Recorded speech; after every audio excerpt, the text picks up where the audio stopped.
Hello, this is your host Todd Lewis of the Praise of Folly podcast. I'm joined again by Logos. This is part 2 of the Escaping the Moldbug Matrix video series. Also, don't forget to like, share, and subscribe. Hit the notification bell. Don't forget to subscribe and support me on Locals, where you can interact with the channel and support me directly there. As well as the 1.5 hour mark, we'll take a brief break to use the restroom. And if last week there was a lot of comments, way too many to get at. So if anybody wants to make sure that we get to their comments, super chat it and we'll get to it at the end. Okay, back to the task at hand. This is April 28th, 2007, Yaroslav Hasek and the Kernel monitor meme. The other day I suggested that religion is not a useful concept, only if you're interested in theology, which I'm not. The purpose was probably too long and certainly confused some, so let me try and summarize. First, I argued religion is the study of the thoughts or actions of paranormal entities.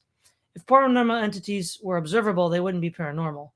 Beliefs about paranormal entities, Baal hates Jews, are only relevant to the observable world inasmuch as they imply beliefs about the observable world. To please Baal, we must burn the Jews, and thus motivate actions in the observable world.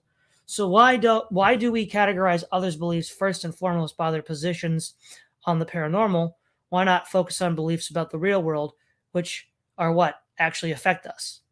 Second, I argued this. Let's just leave it at the first one. This definition here with paranormal is a real problem, right? Because he says paranormal entities are not observable. If they were, then they wouldn't be paranormal. Well, okay. Formal structures of logic aren't observable. Are they paranormal? No, of course not. They're not paranormal. Past historical events, are they observable? No. Are they paranormal? No. Okay. What also about, say, abstract concepts of aesthetics, right? So concepts of beauty or justice. Well, are they physical? No, not really. Because, I know you're here sort of treading towards Platonism, Logos. All these things exist in the forms. Now, they might have physical manifestations. So this is a really dodgy definition of paranormal. Is there anything you want to add to that, Logos? Well, the key word seems to be entities, right? Paranormal is a modifier on the term entity. And it seems by what he might mean by entity is something in the present that's causally interacting in the world. So a historical event no longer exists, it's back in history. Abstract notions of like logics or mathematics, even Platonists believe that at their form level they're causally inert, and so they wouldn't be entities by his definition. So I see what you're getting at, but I think entities is doing enough work there that he might be able to dodge those bullets. Well, let's see where this develops. Second, I argue this irrelevant categorization is dangerous because it impairs our ability to recognize patterns across the categorical boundary. When comparing two delusions, when one is religious and the other is merely fallacious, it purports to be derived from pure reason, but in fact is not. We have a hard time deciding which of the two is more dangerous. All that is necessary for the triumph of evil, said Burke, is for good men to do nothing. Well, technically he was right, but in practice, evil will do a lot better if it can get the good men to side with the greater evil and fight against the lesser. Being, of course, evil, it seldom overlooks that device. This is a nasty situation, and I think it calls for a remedy which is too drastic for household uses, but which has to be retained as the philosopher's last resort, inventing new words. So before we get to that, he seems to be here in his second part making a distinction between that which is, religious and merely fallacious. And these are terms he's not really defining, but given the use word, in common parlance, fallacious means a error in the line of reasoning. But then that's precisely what the new atheist claimed religion was, an error in the line of reasoning. And since he already admits he doesn't believe in paranormal entities, he would then disagree with the line of reasoning that people came to get to that. So I think it's a bit murky. I think we know what he means by religious and fallacious, but this use definition, I think, is really tenuous. Logos. Yeah, I mean, it just seems to be, I think the clearest way to state it is something like this. Religion is bad reasoning, which comes about from supposing there are unobservable entities and then deriving bad reasoning from what you think observable entities want you to do, something like that.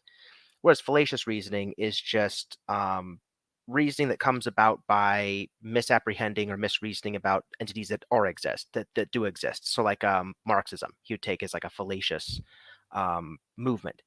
So all the things Marx talks about, we can actually point to. So like the scientific view of history, you can talk about money, you can talk about food, you can talk about houses, you can talk whatever, all the physical stuff. We can all look and say, there it is in a Marxist analysis of history. But he's saying that Marxists take stuff that we all know is there and reasons poorly from it. So it's just merely fallacious on things we can all talk about publicly, whereas religion is a separate category where reasoning is bad from things that we can't talk about strictly publicly. And I think that'd be the center of debate with you, Todd, because obviously you don't agree with that, but I think that's what he's trying to say. But even with the new atheists, though, that doesn't really get around the problem, because they would just argue that those beliefs are downstream from fallacious reasoning. So the one is just a subset of the other. Yeah, that's true. It's a question of genesis. What is the genesis of the fallacy? I think you might say that the genesis of fallacious reasoning that's religious comes from unfalsifiability, right? So person A says God told me to do X, and other person B says God told me to do Y, but we can't actually call God up and ask him, so to speak, in the present. I mean, you could say like, God wrote the Bible in the past, we can interpret it, whatever, but like you can't ring up God and say, God, two people are arguing about what the orders are here. Let us know like who's right. You can't really appeal to that. Whereas if you can look at economic data and do like a Marxist analysis or his preferred, economic analysis, you can actually look at the data here and now and have skin in the game and say, here's the predictions and so on. I think that's what he's getting at. Okay, moving on. I actually prefer to borrow words from other fields. As a computer programmer, I have an enormous stock of gobbledygook to choose from, which I choose kernel and monitor. It's a waste of time to go into the technical meaning of these words. There is an analogy, but it's very loose. Let us say that religion is a kernel and a church, the institution, not the building, is a monitor. But let's try and define the words with reference to the paranormal world. Your kernel is your seat of received beliefs about the real world. Belief is received if you get it from someone else. If it is not something you observed or decided yourself, I always hate using the word mean because it makes me sound like an a-hole, but there's no denying that it says received belief with a lot fewer wiggles of the tongue. Kernel has two parts: the set of statements about the real world that you consider true or false, and the set of actions in the real world that you consider righteous or wrongness. The Greek word logos and ethos are handy here. We can speak of logical kernel and ethical kernel, but I believe these concepts are human universals. That is, the words true and false, right and wrong, translate into all languages. If you disagree, you're welcome to, but I wonder how you can function at such a refined philosophical level. Okay, so he's okay. I don't know the computer jargon, so I don't know I know what a monitor is. It's how you. That's what we're all looking at right now. The computer monitor. So I don't necessarily get what he means with the computer analogy, but more broadly speaking, though, he says that the religion is the kernel and the church is, there we go, the monitor. He even says monitor. So, okay, so the church is the means by which we interact with the religion. Okay, so, and then he says the kernel is your set of beliefs about the real world. Belief is, okay, if you got it received, so these are received beliefs that you got from somewhere else, rather than your own observations. But you see, this is kind of begging the question, because all beliefs are received beliefs, even the belief that empiricism leads to true beliefs. Logos. Yeah, it's a puzzle trying to figure out where received beliefs end and other beliefs begin. The only beliefs I think that would be truly exempt from this are novel beliefs. So an example I used for this when I was talking to somebody on Discord is there's a situation where a bunch of firefighters jumped out of a helicopter in California or something to go fight a forest fire, and they started getting surrounded by the fires, and the fires are encroaching on them. They're going to be there in like an hour. One firefighter says, "Well, we can solve this. What we do is we burn like a circle. We build a circle around ourselves, build a perimeter, pre-burn it, and that way by the time the fire gets here, it's going to stop at the perimeter that we've pre-burned, so it can't get to us." The other firefighter said, "That's stupid. That'll never work." The firefighter that burned the perimeter was the only survivor. All the other firefighters died as the fires encroached them and it eventually engulfed them. Well, nobody taught this firefighter how to do this. It wasn't in the training. It wasn't in anything else. As far as anybody knew, it was novel. But because it worked, it then became part of the training. So all firefighters that come after this guy, right, if they know to do it in the wilderness, maybe they forget their training, but they heard it, and it might be in their subconscious somewhere. Um, it might be received for them. But if it's truly novel, if it's the first instance of an idea or something in action, then it probably wasn't received because otherwise people would have been doing it sooner. The problem is truly novel thoughts and ideas are exceptionally rare, and even those ones that are novel still follow some kind of train of thought. I mean, let's just think like calculus, Newton and Leibniz, right? In order to get calculus, Newton says himself he had to stand on the shoulders of giants, and so where would you be without the formalization of algebra that happened via Descartes and Vieta and all sorts of other earlier mathematicians and stuff. That kind of paved the way linguistically for Newton to kind of like take extra steps, or Leibniz to take extra steps in making math more formal. Yeah, they invented new stuff that's them, but they still got it somewhere from older stuff. I mean, Thomas Hobbes talked about the train of thought, for example. It's that very idea. So you can do it. There are some instances where some things are so truly novel they couldn't have just been merely received because they bucked the traditional wisdom and got results. But for the vast majority of stuff we're talking about, it's just not going to apply. So I don't know. I don't know what he intends to be workable with this distinction. Yeah, exactly. One more thing before I go on. Would you say that his rightness, wrongness distinction is sort of playing into your is-ought observation you made last episode? Kinda. That part actually kind of confused me, right? Because the set of statements about the real world that you consider true or false, right? You can take moral actions and put them into statement propositions. So, you should give to the needy is now a proposition. It's a proposition about an action, but it's still a proposition. Is it a true fact about the world that it is morally right to give to the needy, for example? Those things seem to have quite a bit of overlap. I think he's trying to go for the is ought distinction, but if that's the case, he should go for like descriptive facts about the world versus normative facts about the world. I mean, we already have that word, we already have that jargon. I don't know why he's trying to kind of piggyback and use this other one. I'm just going to be charitable and assume he's trying to go for descriptive versus normative here. Well, this is the problem, right? Back to what he said earlier. He's going to invent new words, so of course that's going to make it harder for the rest of us. Let's see.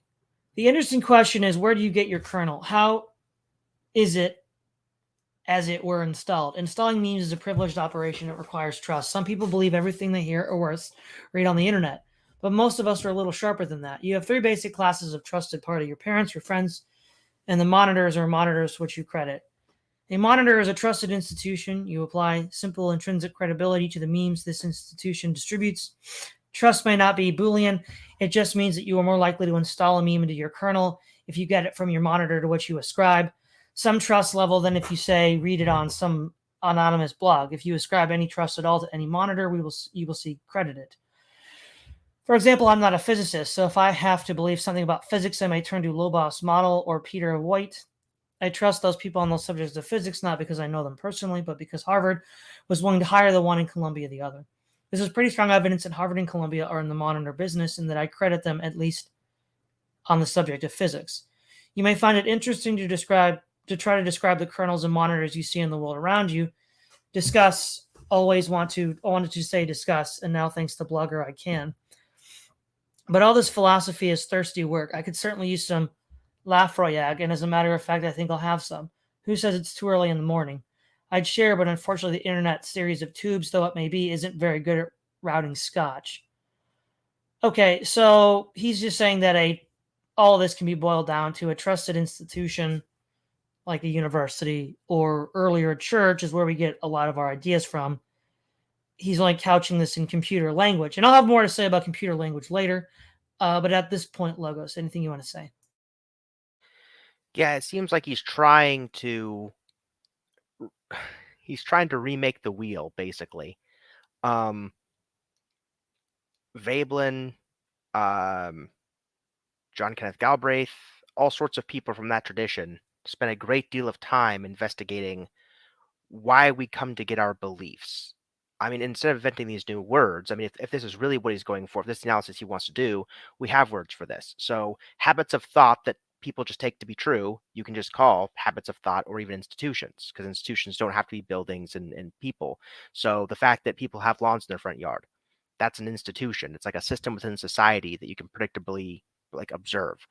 Now what you've got is you've also got institutions at the level of causes that generate these habits of thought. And so when institutions get people wrong, for example, I think it was Veblen that coined the phrase the triumph of imbecile institutions, right? So if they lead you astray due to their own self-interest or something else, you can have really, really bad ideas, really hard to get out of circulation because really trusted people have already like taught people them, they've already regurgitated them and so forth. So I don't know why he's trying to, I guess he just never read Veblen.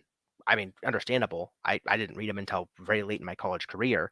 But yeah, if you want to figure out where his analysis is going to be going, you just read Veblen. I mean, what you want to read probably is, let's see. I'll dig through my books and figure out what the best one is for this, because they all tackle it a little bit, but we can keep going for now. Okay. So instead, I thought I'd appropriate a bit from the great Czech novel Jaroslav Hasek's The Good Soldier Svijik. As you'll see, it's highly pertinent. However, it can't really be described as philosophy, so if you're only interested in unqualified reservations, in the deep thought department, class is definitely over.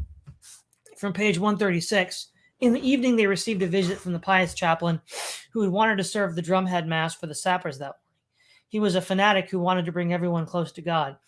When he had been a catechist, he had developed religious feelings in children by slapping their faces, and there had appeared from time to time in various journal articles about the sadistic catechist, the slapping catechist.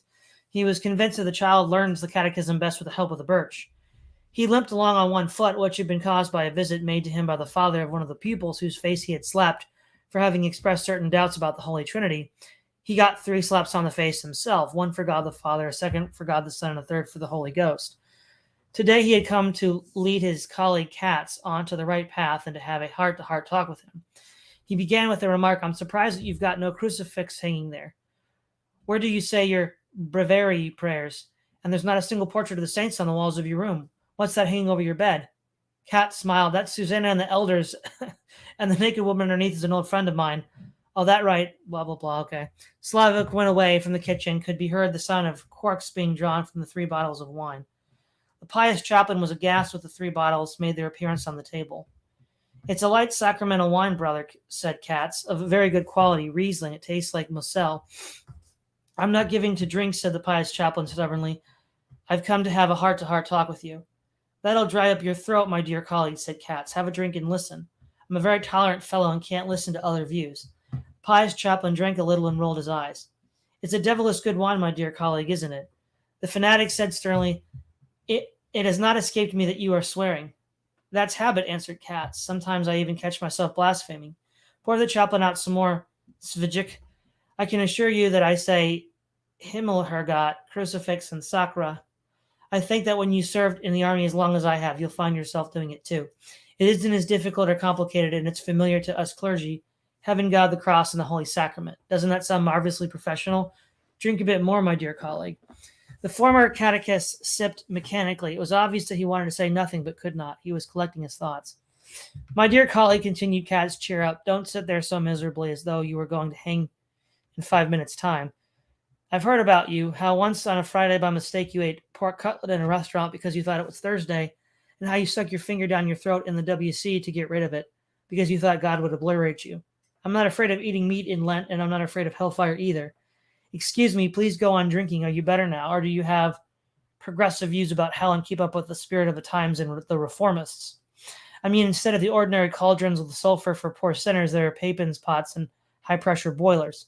The sinners are fried in margarine. There are grills driven by electricity steamrollers over the sinners for millions of years. The gnashing of teeth is produced with the help of dentists with special equipment. The howling is recorded on gramophones, and the records are sent upstairs to paradise for the enjoyment of the just. In paradise, sprays with eau de cologne operate, and the Philharmonic Orchestra plays Brahms, so long that you prefer hell and purgatory. The cherubs have airplane propellers in their behinds, so as not to have to work so hard with their wings. Drink, my dear colleague Sivjek, pour him out some cognac. I don't think he's feeling well. When the pious chaplain came round, he started to whisper, "Religion is a matter of rational reasoning. whoever does not believe in the existence of the Holy Trinity, Civic Kex interrupted him. Pour out one more cognac for the chaplain so as to bring him around. Tell him something, Sevcik. Humbly report, sir, said Sevcik. Near Vlasem, there was a dean who had a chairwoman who was his old housekeeper, ran away with him with the boy and the money. And the dean in his declining years started studying St. Augustine, who is said to be one of the Holy Fathers. And he read that whoever believes in the antipodes will be damned. And so he called his chairwoman and said to her, listen, once you told me that your son was fitter and that he went to Australia. That would be in the antipodes, and according to St. Augustine's instructions, everyone who believes in the antipodes is damned. Reverend sir, the woman answered, after all, my son sends me letters and money from Australia. That's a snare of the devil, replied the dean. According to St. Augustine, the devil doesn't exist, and you're just being seduced by the Antichrist. On Sunday, he anathematized her publicly and shouted out that Australia doesn't exist. So they took him out of the strait of the church and of the lunatic asylum. More people like him ought to be put there. In the convent of the Sisters of St. Ursula, they have a bottle of the Holy Virgin's milk, which she suckled the baby Jesus. And in the orphanage at Benisov, after they brought them the waters from Lourdes, the orphans got diarrhea, the like of which the world has never seen. Black spots were dancing in front of the pious chaplain's eyes, and he only came to himself after another cognac, which went to his head. Blinking his eyes, he asked Katz, do you believe in the Immaculate Conception of the Virgin Mary? Don't you believe that the thumb of St. John the Baptist, which is preserved in the Prioress Monastery, is genuine? Do you believe in the Lord at all? And if you don't, why are you a chaplain? My dear colleague, answered Katz, patting him familiarly on the back. Until the state recognizes that soldiers who are going to their death at the front don't need a blessing of God for it, the chaplaincy remains a decently paid profession where a chap isn't overworked. It was better for me that running around on the drill ground and going on maneuvers. Then I used to get orders from my superiors, but now I do what I like. I represent someone who doesn't exist and myself play the part of God. If I don't want to absolve anyone's sins, then I don't, even if they beg me on their bended knees. But you'd find bloody few people nowadays who'd go that far. I love God, declared the pious chaplain, beginning to hiccup. I love him very much. Give me a little wine. I respect God, he continued. I respect and honor him very much. I respect no one as much as I respect him. Let's see, how much more do we have of this? Okay, he's going to keep reading the whole thing. He struck the table with his fist until the bottles jumped. God is an exalted being, something unearthly. He's honorable in his dealings. He's radiant revelation, and no one's going to convince me of the contrary. I respect St. Joseph, too. I respect all the saints except St. Serapion. He's got such an ugly name. He ought to apply to have it changed, observed subject. I love St. Ludmilda and St. Bernard, continued the former catechist. He saved many pilgrims in St. Gothard. He carries a bottle of cognac around his neck and looks for people caught in snowdrifts. The conversation took a new turn. The pious chaplain started getting completely muddled. I honor the innocents. They have their saints' day on the 28th of December. I hate Herod. When the hens sleep, you can't get any new laid eggs. He gave a guffaw and began to sing, Holy, Holy, Holy, Lord God of Sabbath. He broke off at once and turned to Katz and getting up on, asking him sharply, you don't believe that the 15th of August is the day of the Assumption of the Virgin Mary? The fun was in full swing. More bottles appeared, and from time to time Katz could be heard saying, say what you don't believe in God, otherwise I won't let you have a drop. It was as though the times of the persecution of the early Christians had returned. The former catechist sung of the martyrs of the Roman arena and yelled out, I believe in God. I won't forswear him. You can keep your wine. I can send for some myself. Finally, they put him to bed. Before he fell asleep, he proclaimed, raising his hand in a solemn oath, I believe in God the Father, Son, and Holy Ghost. Bring me the breviary. Subject put into his hand a book which was lying on the night table. The pious chaplain then fell asleep with Boccaccio's Decameron in his hand. If anyone is having trouble with the S, please pull up by the comment section. Okay, blah, blah, blah. Other than a ritual humiliation for Catholics, I don't really know what the point of this whole essay was.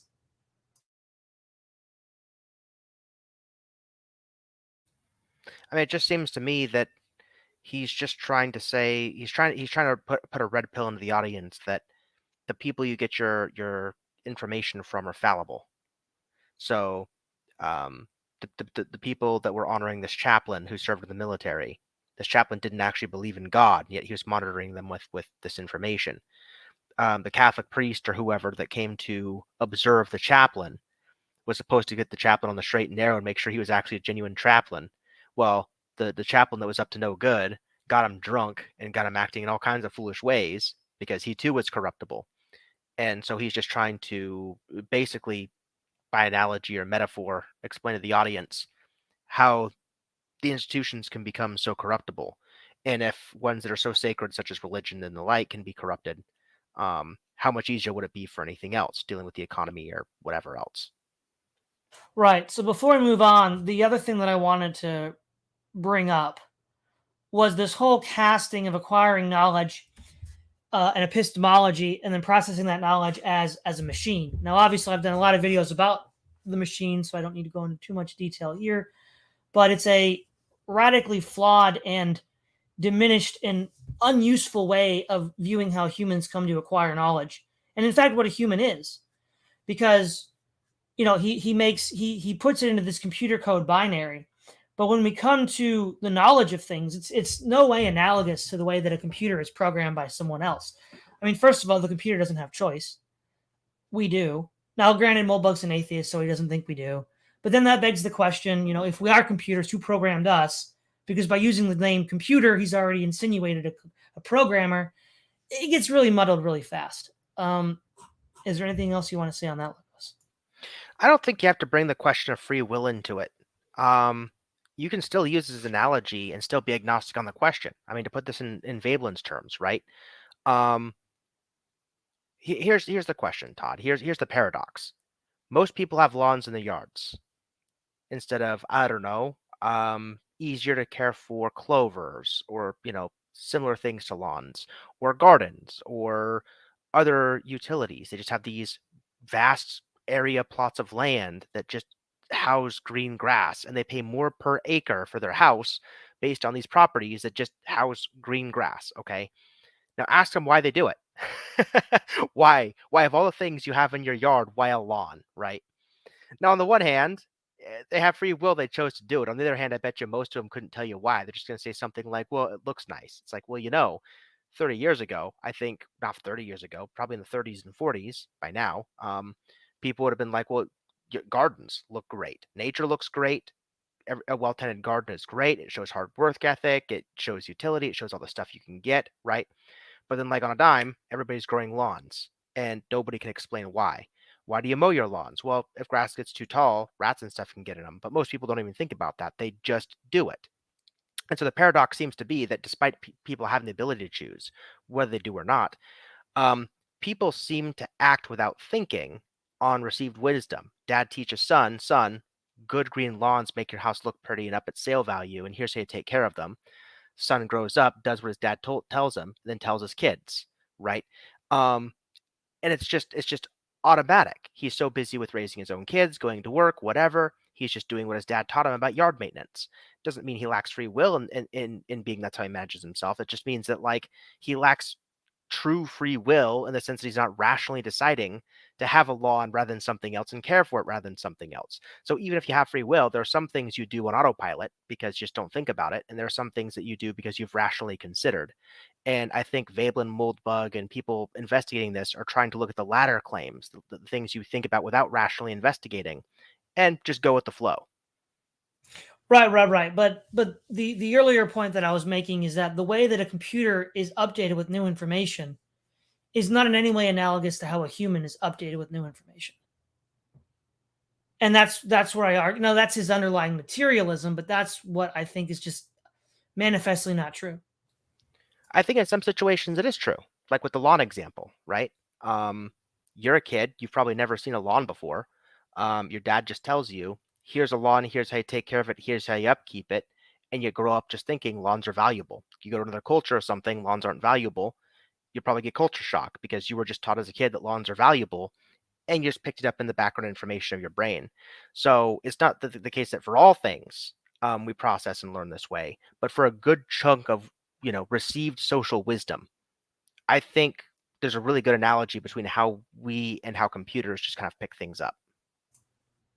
Right. And we've already had this in private discussion, the difference between a machine and a human, and we can leave that for other videos.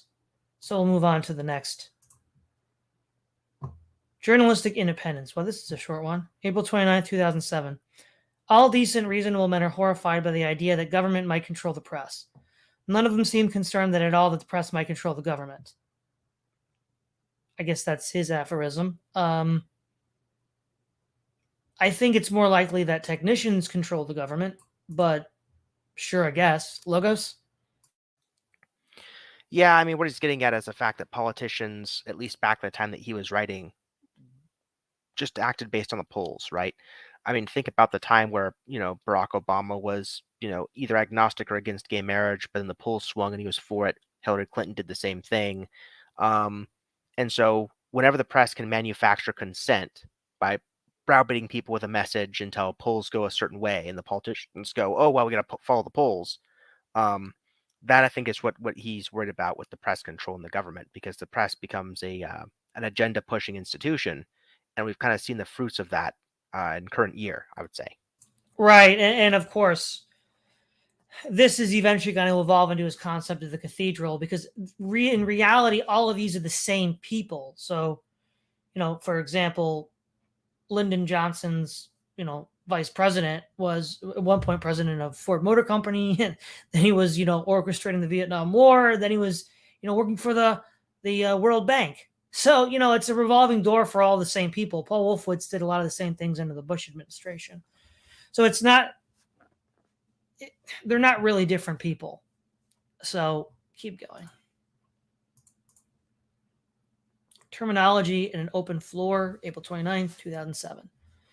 The other day, I tried to design a paranormal independent terminology for talking about the phenomena we call religion. I suggested calling a received belief a system a kernel. Okay, hold on. I'm just going to look this up. Kernel, computer, language. I know what a monitor is, but I don't know what a kernel is.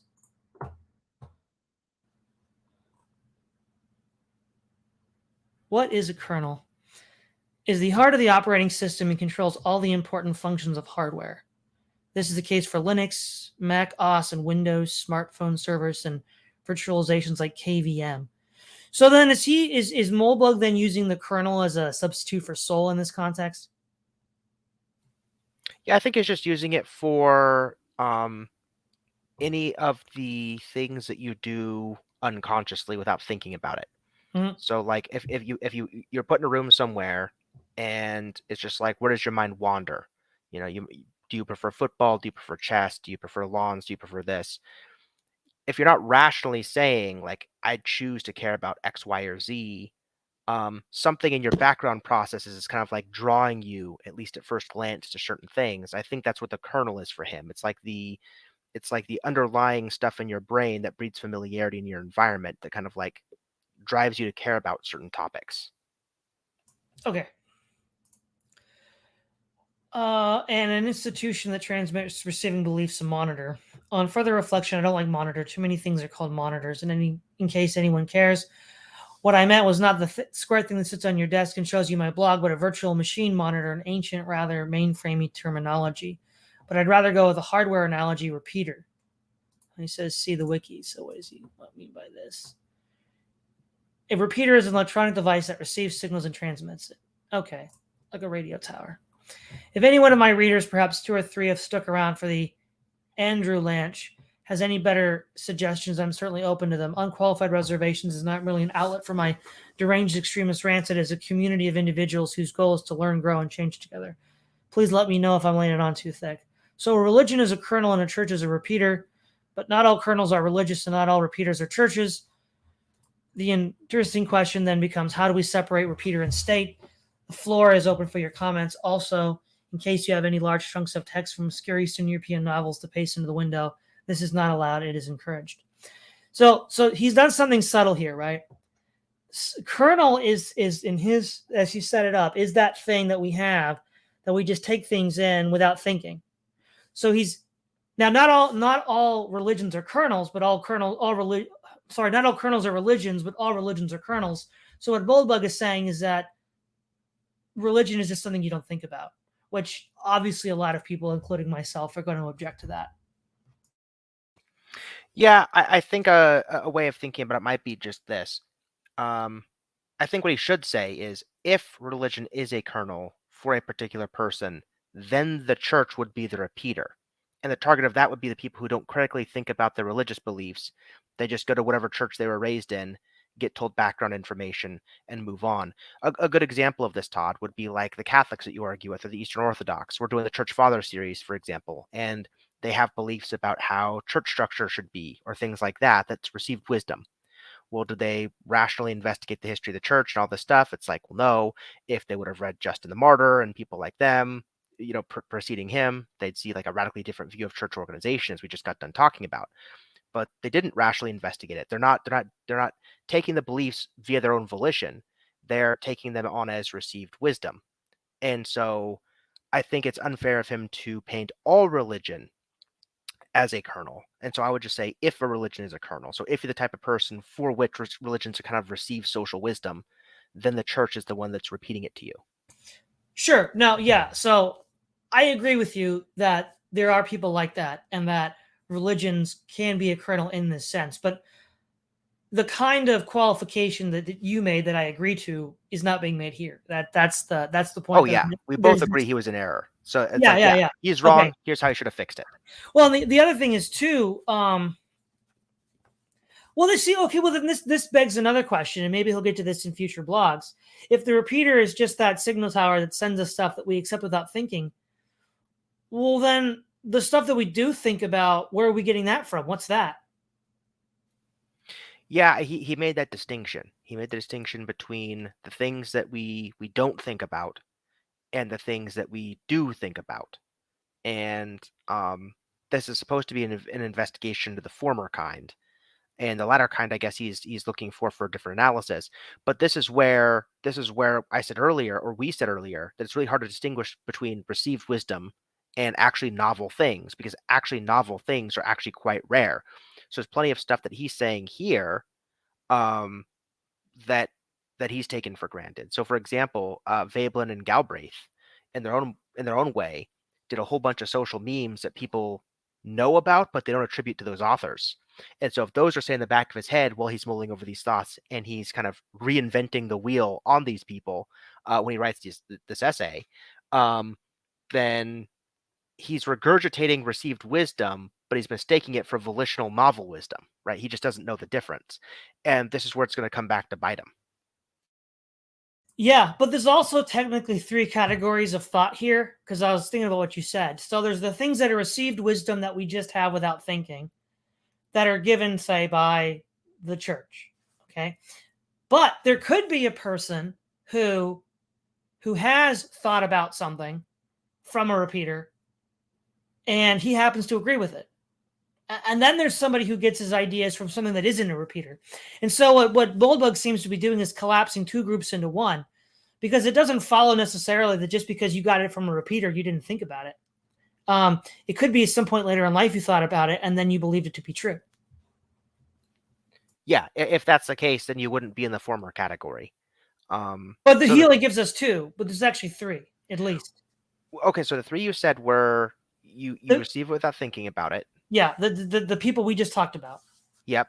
And the other one was you received it without thinking about it, but then you thought about it, and then you adhere to it volitionally, which would put you in the second category. Yeah, so that'd be like somebody who grew up a Christian as a child, but then when he grew up, it could think and reason.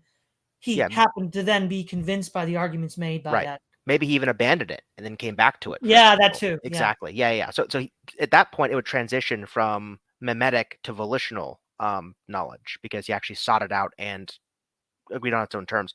What was the third category? Yours, novel knowledge. Novel knowledge. Oh, okay. I see what you're saying. Yeah. There's actually 3, and Moldbug is collapsing the 2 into 1, or at least he's failing to give an account. Yeah. I would say that he's collapsing the latter 2 into a second category, because knowledge might have started out mimetic but became volitional in that context. But also gets to the issue of where mimetic ends and volitional begins. So yeah. Well, again, exactly. And by using whole new lingo for concepts that were already covered by the guys like you said, Veblen and Galbraith, it makes it more difficult to figure out. Okay. What if there's no such thing as chaotic good? Those are fighting words. Oh, yeah. Those are fighting words. Mentions Moldbug, May 1st, 2007. There are some people who as teenagers were normal. Then there are some who were socially maladjusted, so personally apathetic and so lame in any way that they can conceivably now imagine as adults that they play D&D. Then there are some who actually even more maladjusted, pathetic, and lame than that, and so we're too socially inept to even get it through to play D&D except on computer, which doesn't, I'm told, count. Since I was in Group C, I'm lame enough that I know a little bit, but not a lot about D&D. I suppose I could probably look it up on LawWiki, but I have some dignity. At least I remember there are two major versions of D&D. They were the original that came in a box and the second one that sold as books or something like that. I'm sure they have real names because you, the reader, who also have some dignity, I'll just call them 1 and 2. In both 1 and 2, your characters had to have an alignment. This was on one of several values. If you were a programmer, you'd call it an enumerated type, which basically said what kind of a guy or elf or dwarf or my favorite half-orc you were. It's in my recollection, I swear I'm writing entirely from memory, any kind of research on the subject is really beneath the honor of Unqualified Reservations, that D&D 1 alignment was one of 3 values, lawful, neutral, and chaotic. By D&D 2, however, Gygax and his henchmen had realized that this didn't really span the plane of desires with which their customers might conceivably identify. So they added another dimension, good, neutral, and evil. And you could have one of 9 alignments from lawful good to chaotic evil.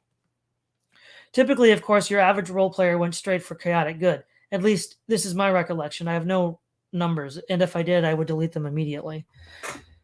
I don't have a little altar with a pewter figure of Gandalf on it, nor am I a major consumer of incense, but I still kind of think of myself as a lawful neutral. Or, of course, if chaotic good is the most popular alignment, lawful neutral has to be the least. This probably has something to do with my preference for it. It's an unfortunate fact that genuine unpopularity is always somewhat intentional. As a lawful neutral, my suspicion is that it's actually not D&D 2 alignment system that's a better reflection of the real world. Actually, I think that one system may be more accurate. Suppose there's actually no such thing as a chaotic good. Suppose that it's just that law is good and chaos is evil. Let's call the D&D 1 alignment system as remembered by me and as applied not to elves and dwarves, but to the real world and the people in it, who are certainly not identical, but must at least be regarded as single species, the linear model. Let's call that D&D 2 alignment system the planar model. Obviously, the linear model is a dimension-reduced subset of the planar model. If you believe the linear model is more accurate, then you can only do so by believing the extra dimensions of information added by the planar model is somehow meaningless. That is noise. That is only in confusion. How can the linear model be sufficient? How can there be no such thing as a chaotic good or lawful evil? Oh, okay, Logos. Come to the defense of chaotic good. I'm gonna have to see. I'm gonna have to see his attacks on it. I mean, so far all he said was, "I believe in this linear model," and if I believe in the linear model, there's no such thing as chaotic good. All right, convince me on the linear model. We'll have to see what he says about that. All right. Well, one possibility is that chaotic good is just maps to evil, which might bring it back to chaos. That is the only practical definition of evil, is that evil is the same thing as chaos. Since good is the opposite of evil, as chaos is the opposite of lawful, this answer also says that good is identical with law. Thus, lawful and good and chaotic evil are tautological. Under this hypothesis, the reason that there is an actually evil in the world is just that evil consists entirely of the actions of those who consider themselves chaotic good, therefore presumably regard their enemies as lawful evil, when in fact they are just plain lawful good. That is good. Here is the linearist narrative. Evil is not the same thing as malevolence, nor is good the same thing as benevolence. Evil and good are results, not volitions. There are people who actively pursue evil, psychopaths, but psychopaths, as an almost invariable rule, act alone. Most people spend most of the time pursuing good, and all large organizations are organized around some concept of good. Since most other large-scale phenomena in recent history, which most of us would consider evil, has been the result of actions of people acting within organizations, evil must be the result of actions which someone considered good. By conflating evil with benevolence, planarism derives the logical result that evil can be extinguished by eradicating malevolence. So planarists strive everywhere and at all times to think good thoughts and to persuade others to do the same. When planarists read and write history, they spend far too much time on landscape of emotional attachments and airy mystical beliefs, not enough on practical cause and effect. As in the case of religion, our sense of classification is being fed superfluous information which is meaningless and disoriented. In our planarist society, every kind of human action has become shrouded in a vast cloud of something called ethics, which no one can define, but no one is allowed to question. An actual holy book would be a serious improvement. Planarists these days think they've abandoned religion in favor of reason. In fact, in their endless jihad against malevolence, they have become fanatical, moralizing prigs, and their actions often do more to promote evil than to dissuade it. Okay, there's two things I want to say about this, and I'll begin where I just left off. Well, I think we know where Moldbug is going to go when he explains this, but there's a line that is important. He says that, where is it? Yeah. In our planarist society, every kind of human action has become shrouded in a vast cloud of something called ethics, which no one can define, but no one is allowed to question. An actual holy book would be a serious improvement. So, and arguably, that's only gotten worse now. Now, I think he's going to then have this whole cathedral development idea to explain this. But the reason why we don't have a persistent pattern of ethics is each social iteration of man, per the material conditions of the machine at time t sub 1, has to have a certain set of social norms and conventions that relate to the material conditions he's living in. These material conditions are changing at such a lightning speed that the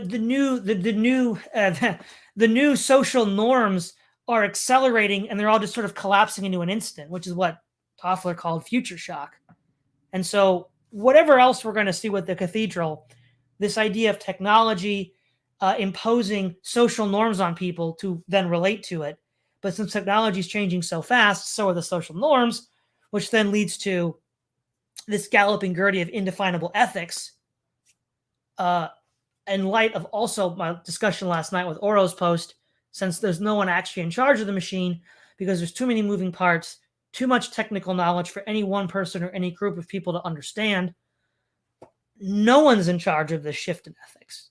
Unless we want to propose some sort of paranormal explanation. But since Moldbug has excluded that a priori, then I think this is the best explanation for this phenomena that he's seeing.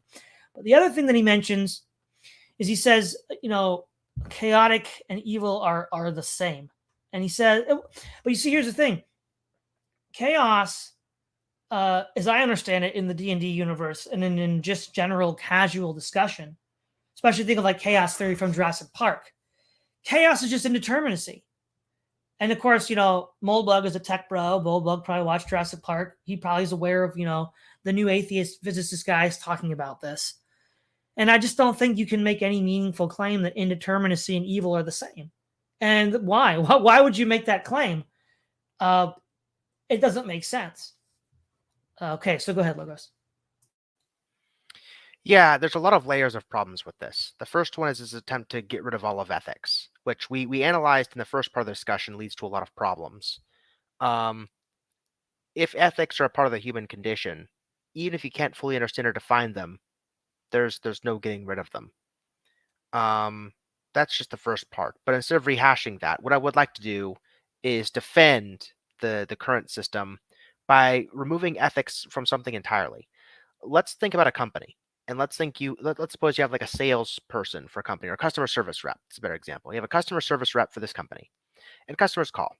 And let's suppose you have two customer service representatives at extreme ends here. One customer service representative follows all protocols the company does strictly to the letter and knows how to use all loopholes therein to make customers' lives miserable to make their day better. Right? Now, I don't have to believe that there's some ontological thing called malevolence to believe that what this person's doing is using a clever exploit of the rules, the laws, to gum up the system and annoy customers, lowering the chance that such customers will do more business with the institution. They're using the rules to undermine the reason why they exist in the institution. Even by an ethics-free definition, where we're just going to are we making nuclear bombs to sell to terrorists, or are we curing childhood cancer? It doesn't matter what the company does, right? If you're there under Moldbug's view, your job is to do the job you're assigned to do to promote the values of the corporation, whatever they are. Okay, we have this customer service representative that's undermining the values of the corporation by using the letter of the law to do so. What would that be under Moldbug's system if not lawful evil? He's not breaking any rules, and yet he's undermining the thing by which he's assigned to do in his role in the corporation. Suppose you have another customer service representative, one that follows, that bends the rules regularly, as much as they can get away with it without being fired, right? And maybe they're bending the rules, cost the company a bit of money here or there. However, the customers they keep, and the friends those customers tell ends up making the company more business overall, right? So this person knows the rules are too restrictive. They know that the rules aren't serving the needs of customers, and so they bend them where they can get away with it. And as a result, the company's values are actually amplified in spite of the lawlessness of the customer service rep. This would be, I don't know how Moldbug could argue otherwise. This would be chaotic good on Moldbug's own system. Because good and evil, even in an ethical system, good can be defined as something that promotes the values of whatever the organization is. Evil would be something that undermines the values of whatever the organization is. And now the only question is, how are you going to do it? So neutral would just be, I'm here for a paycheck. Whether I help the values or hurt the values of the company, it doesn't matter. I'm going to do what I can get away with and just be out for me. And the other axis is, how much am I using the rules of the institution to do what I'm trying to get away with doing? And you can have all 9 then on this axis, completely ignoring ethics. So even under Moldbug's own system, you still have to have room for chaotic good to have these kind of archetypes worth talking about. Well, exactly. Anyway, this blatant linearist propaganda, I apologize, folks, for including this stuff. If you find it offensive, just head up to the blog on the page and click flag the blog. As planarists, we have simply moved beyond linearism. The 20th was, first and foremost, the century in which man triumphed over man. Self-government was ubiquitous in this era, in which science and the arts achieved the apex and went up from there, and diversity showed every sign of becoming universal. Progress was also seen in the word justice, which acquired a new, more correct meaning. This word, derived originally from the Latin word for gravy, jus, has been perceived by medieval despots, Jesuit pedophiles, and serial serf abusers until it had come to mean something like accurate application of all official rules, as though people were like robots or something.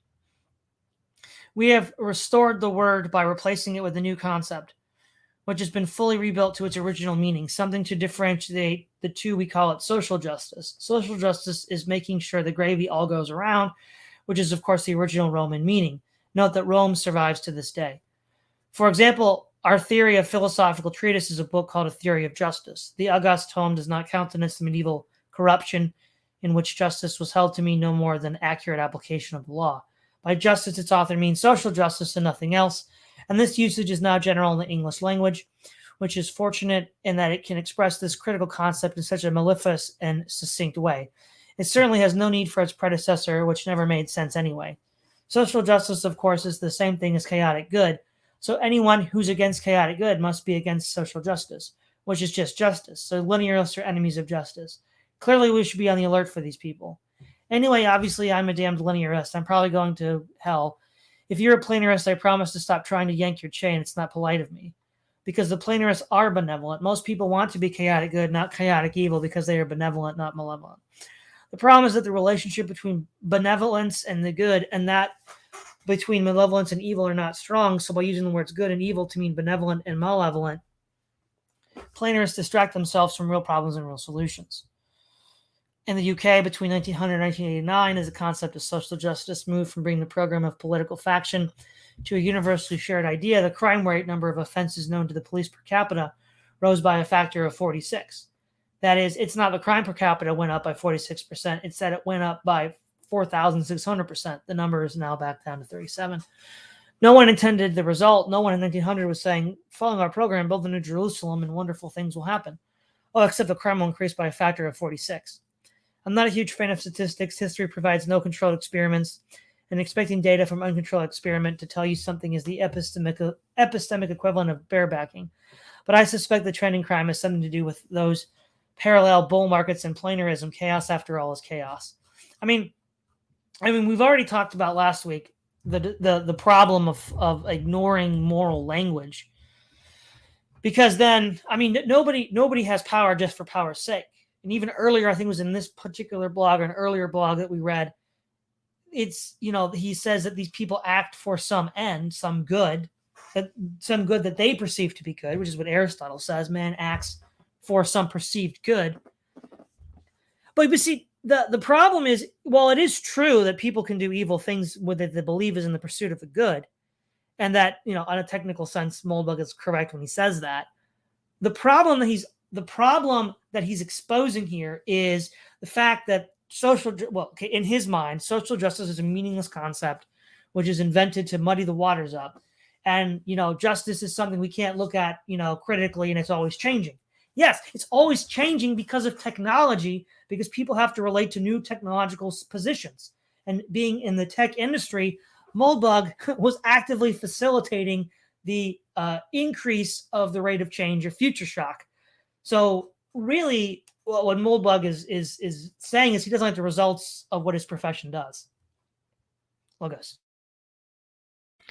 Yeah. My final commentary on this is that when he said, social justice is chaotic good, that was a shot across the bow right there. That's brutal.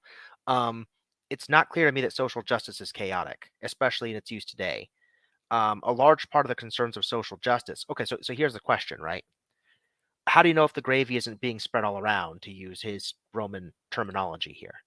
You'd have to know it via some statistical application, which social justice people routinely do, whether it's racial disparities in crime sentencing or CEO achievement gaps, whatever they want to talk about. There's some statistical thing that's driving whatever their policy is this week. But they have meta laws behind those policies. One of the meta laws is there should be some statistical parity, whether it's at the level of averages or statistical distributions, like we talked about last time. They don't have to assume people are equal, but maybe subpopulations are assumed equal in statistical distributions. And so you have a meta law that says outcomes should be equivalent up to statistical distribution across demographic groups. That's a law. And as long as they're following that law and they believe it is good to follow that law, they're now a type of lawful good, right? Now, a type of lawful evil then would say that, maybe a racist might be evil to social justice. And so a lawful evil person on that paradigm would say, we have a law that says our preferred race should get all statistical preferred treatment. So they both have laws. They're both looking at the same set of data, both applying meta statistical laws to the data, and they're both enacting opposite outcomes. So you have two lawful people now fighting over statistical outcomes. None of this is chaotic. None of this is chaotic, right? The chaotic aspect of this would be to try to undermine the statistical analysis proper. And they'd be like the pragmatists, the Veblennian types, to be like, well, listen, right? Your statistical analyses are motivated by the end you're trying to do. And they would try to upend the ends themselves and then try to do whatever they want now that they've kind of upended the ends. And so there's no need to say that social justice is the chaotic good and so on and so forth. It seems perfectly lawful to me, and we've seen the fruits of that in 2020. Imagine thinking in the year 2022. I mean, he doesn't have hindsight like we do, right? But we kind of know where he thought this was going versus where he went. So if we can take his thought as making a future prediction, it's a prediction that failed to come to pass, because if anything, social justice has become very law-like, very totalitarian. And insofar, nothing indeterminate about that. Exactly. And so insofar as this kind of Moldbug thought is supposed to be a neo-reactionary movement to left-wing control over institutions, right? You don't call the people that control the institutions out from under you chaos. By definition, they control the levers of power. They're making the policy. And by all rights, according to Moldbug's idea, I forgot what he called it, legalism, no, formalism, thank you, formalism, right? All we have to do is ignore the odds of who should have power and just admit that they have power and just let them do what they want to do. That's Moldbug's thought for it. So by this model, the enemy isn't chaotic. The whole thing makes no sense. Well, it doesn't make sense, but I just had a notion. Maybe smuggle, because again, this is all downstream from his formalist article. Maybe what he means by chaotic is when he criticized democracy for being, poorly defined, right? We couldn't define who owns what where. But then that wouldn't be a scientific use of the term chaotic in the way that he wants to use for everything else, like kernels and monitors and transfers. The technical definition would be indeterminate, which is what chaos theory teaches. Yeah. All right. Yeah, I agree. Okay. Next one. He who refuses does not repent. Mentions Moldbug, May 2nd, 2007. Perhaps I'm not the only one with an unsecret fondness of this classic have. For some people, the day comes when they have to declare the great yes or the great no. No, it's clear at once who has the yes ready with him and within him, and saying it, he goes forward in honor and self-assurance. He who refuses does not repent. Asked again, he would still say no, yet that no, the right no, undermines him all his life. Translation by, okay, I guess we can skip the translation part. Anyway, what is the purpose of unqualified reservations? Why do I write this stuff? What strange, awful holes of the mind am I trying to lead you guys down? Are there thousands of writers in the world who want to tell you what to think? Most of them put their thoughts on crisp white slices of dead tree. This internet thing is a little new, and it will certainly be a little different.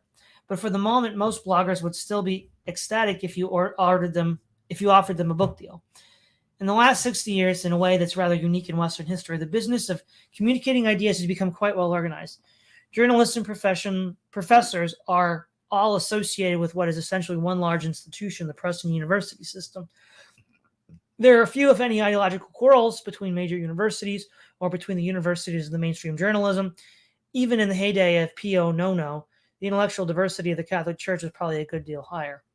Not all professors at Western universities agree with each other, but the few mavericks are clearly identifiable as exceptions from a single synaptic perspective, which looks broadly only from the inside. If you took Harvard in 2007, put it in a time machine and sent it back to 1907, the Harvard of 1907 would have no trouble in classifying it, and diverse probably wouldn't be the first word in the report.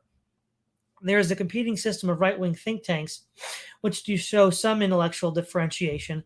The party line of the Manhattan Institute, say, is not quite the same as that of the Cato Institute.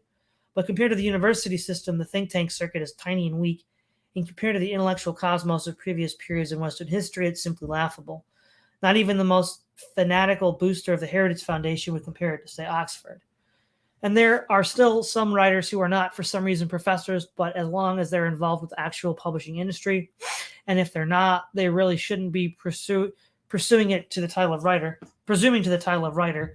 Both the editors and their audience are very much constructs of the university system, or worse, by its freshly minted right-wing alternative. To get back to Kavevi, this is an environment in all its functional incarnations that's extremely hospitable to the growth and glory of the great yes. In other words, it rewards joiners. It makes alliance building an essential skill. The word mafia is not used lightly. For example, in the poetry work, Robert Pinsky has built a remarkable empire of students, ex-students, grand students, great-great-grand students, etc. It's not hard at all to define whether someone is part of the Pinsky family. Actually, if it were like the actual mafia, it would probably be named for Ivor Winters, though there are a few harder figures to imagine in the role of Don Corleone. Pinsky is a good poet and a good critic, although his last book was crap.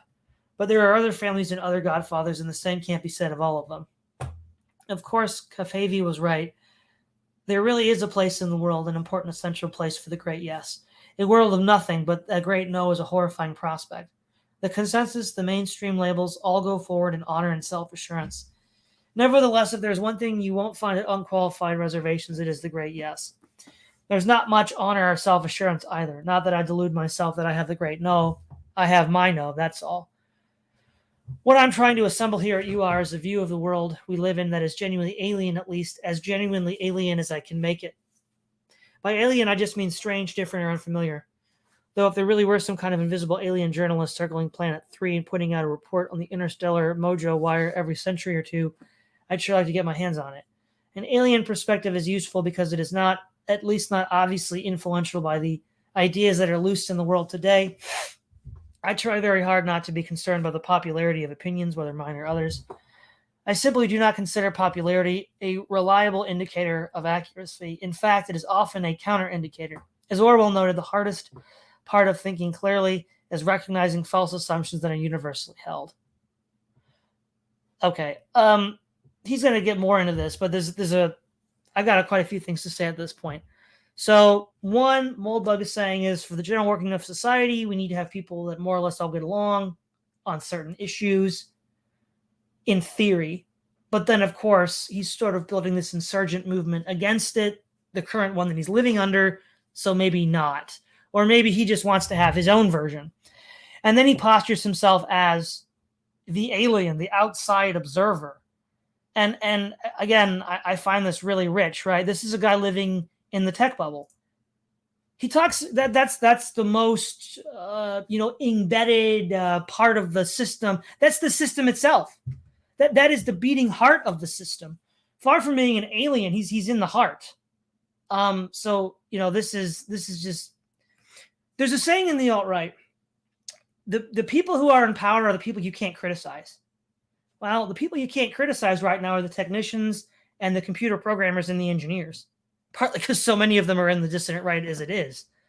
But they're the ones that are maintaining and operating this machine, this global system of technique, of which Moldbug is just one small cog of. So it's really too much to hear him say that he's an alien to the system. And this would have been true even in 2007, let alone today, let alone what we now know about his little, putting his foot in his mouth with his Hobbits and Elves article.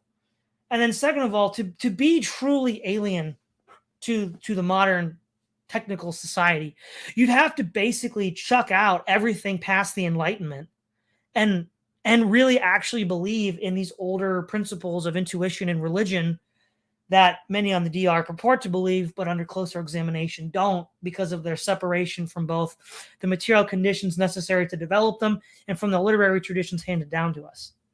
Logos. Yeah. I mean, the only thing I got out of any of this was that he was trying to pat himself on the back for having this, quote, alien take. But none of what I've read about like his manifesto or the things he's actually, really staking his claim on are alien takes. All he's doing is taking institutions we've already seen are already rampantly popular and generalizing them, right? We should run the U.S. like a corporation. Okay, well, corporation's already a pretty popular institution, right? Well, hold on a second. Well, didn't in 2012, isn't that what the Mormon Republican candidate said? Mitt Romney? Didn't he say that he was going to run America like a corporation? He might have, but this is in 2007. That was in 2012. So maybe. My point is, he only has a structure to appeal to for government in terms of like shareholders and stuff like that, because they're popular somewhere. So nothing he's talking about is really, really alien. And as much as he's trying to paint himself as some kind of like a I don't know, like a neutral discontent to the political discourse or whatever. Like he has the same ideas as everybody else does, which he's already kind of admitted. He's already said, like, everybody's got an ideology, I've got an ideology. And so it's hard to paint an alien view if you've already admitted that everybody's operating under some kind of ideology that's going to color our view. So I don't know what the point of this whole post is. It seems kind of bizarre. Well, we're almost done, so maybe there's a punchline. But I had to get that out before I forgot. My approach to building an alien perspective is to think from scratch, making sure my terms are precisely defined and inventing new ones when the old won't do. Okay, I'm sorry, man. Holding in a laugh on this one is rough. I'm sure this strikes as a lot of readers as utopian and generally egg-headed. This is a reasonable objection, as it's very easy to make dramatic and appalling errors. When applying this technique, I use it not because it's foolproof, but just because it's what I know how to do. An alternative approach, which yields probably the most alien perspective of 2007 that's generally available, if something of a specialty product on the intellectual market today, is paleoconservatism. Paleoconservatism evaluates the present by applying the standards of the past, which are generally forgotten and have to be dug up out of old books, a fun hobby. If you follow the links on the sidebar, a fair number of them lead to the paleos of one flavor or another. And what makes paleoism interesting, at least to me, is that it's not sold in stores.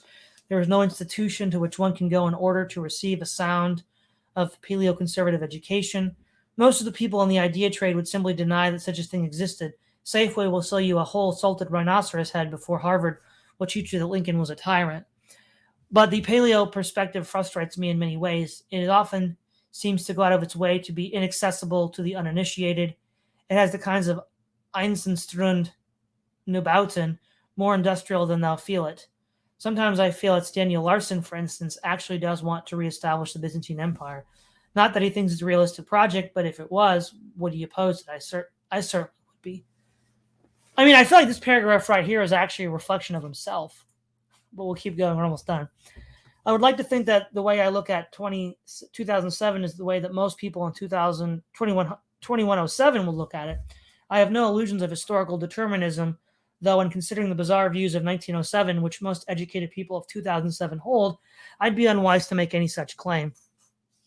So my views are just my own. I'll post them not because I want to teach at Harvard, not because I want to lead an army of fanatical formalist commandos to Vienna and to refound the Holy Roman Empire, not because I want to be the chief epistemologist to the ruler of Dubai, not because I want to be the printed in Wired magazine or sell my blog to Condé Nast, not even because I want Andrew Sullivan to link to me again.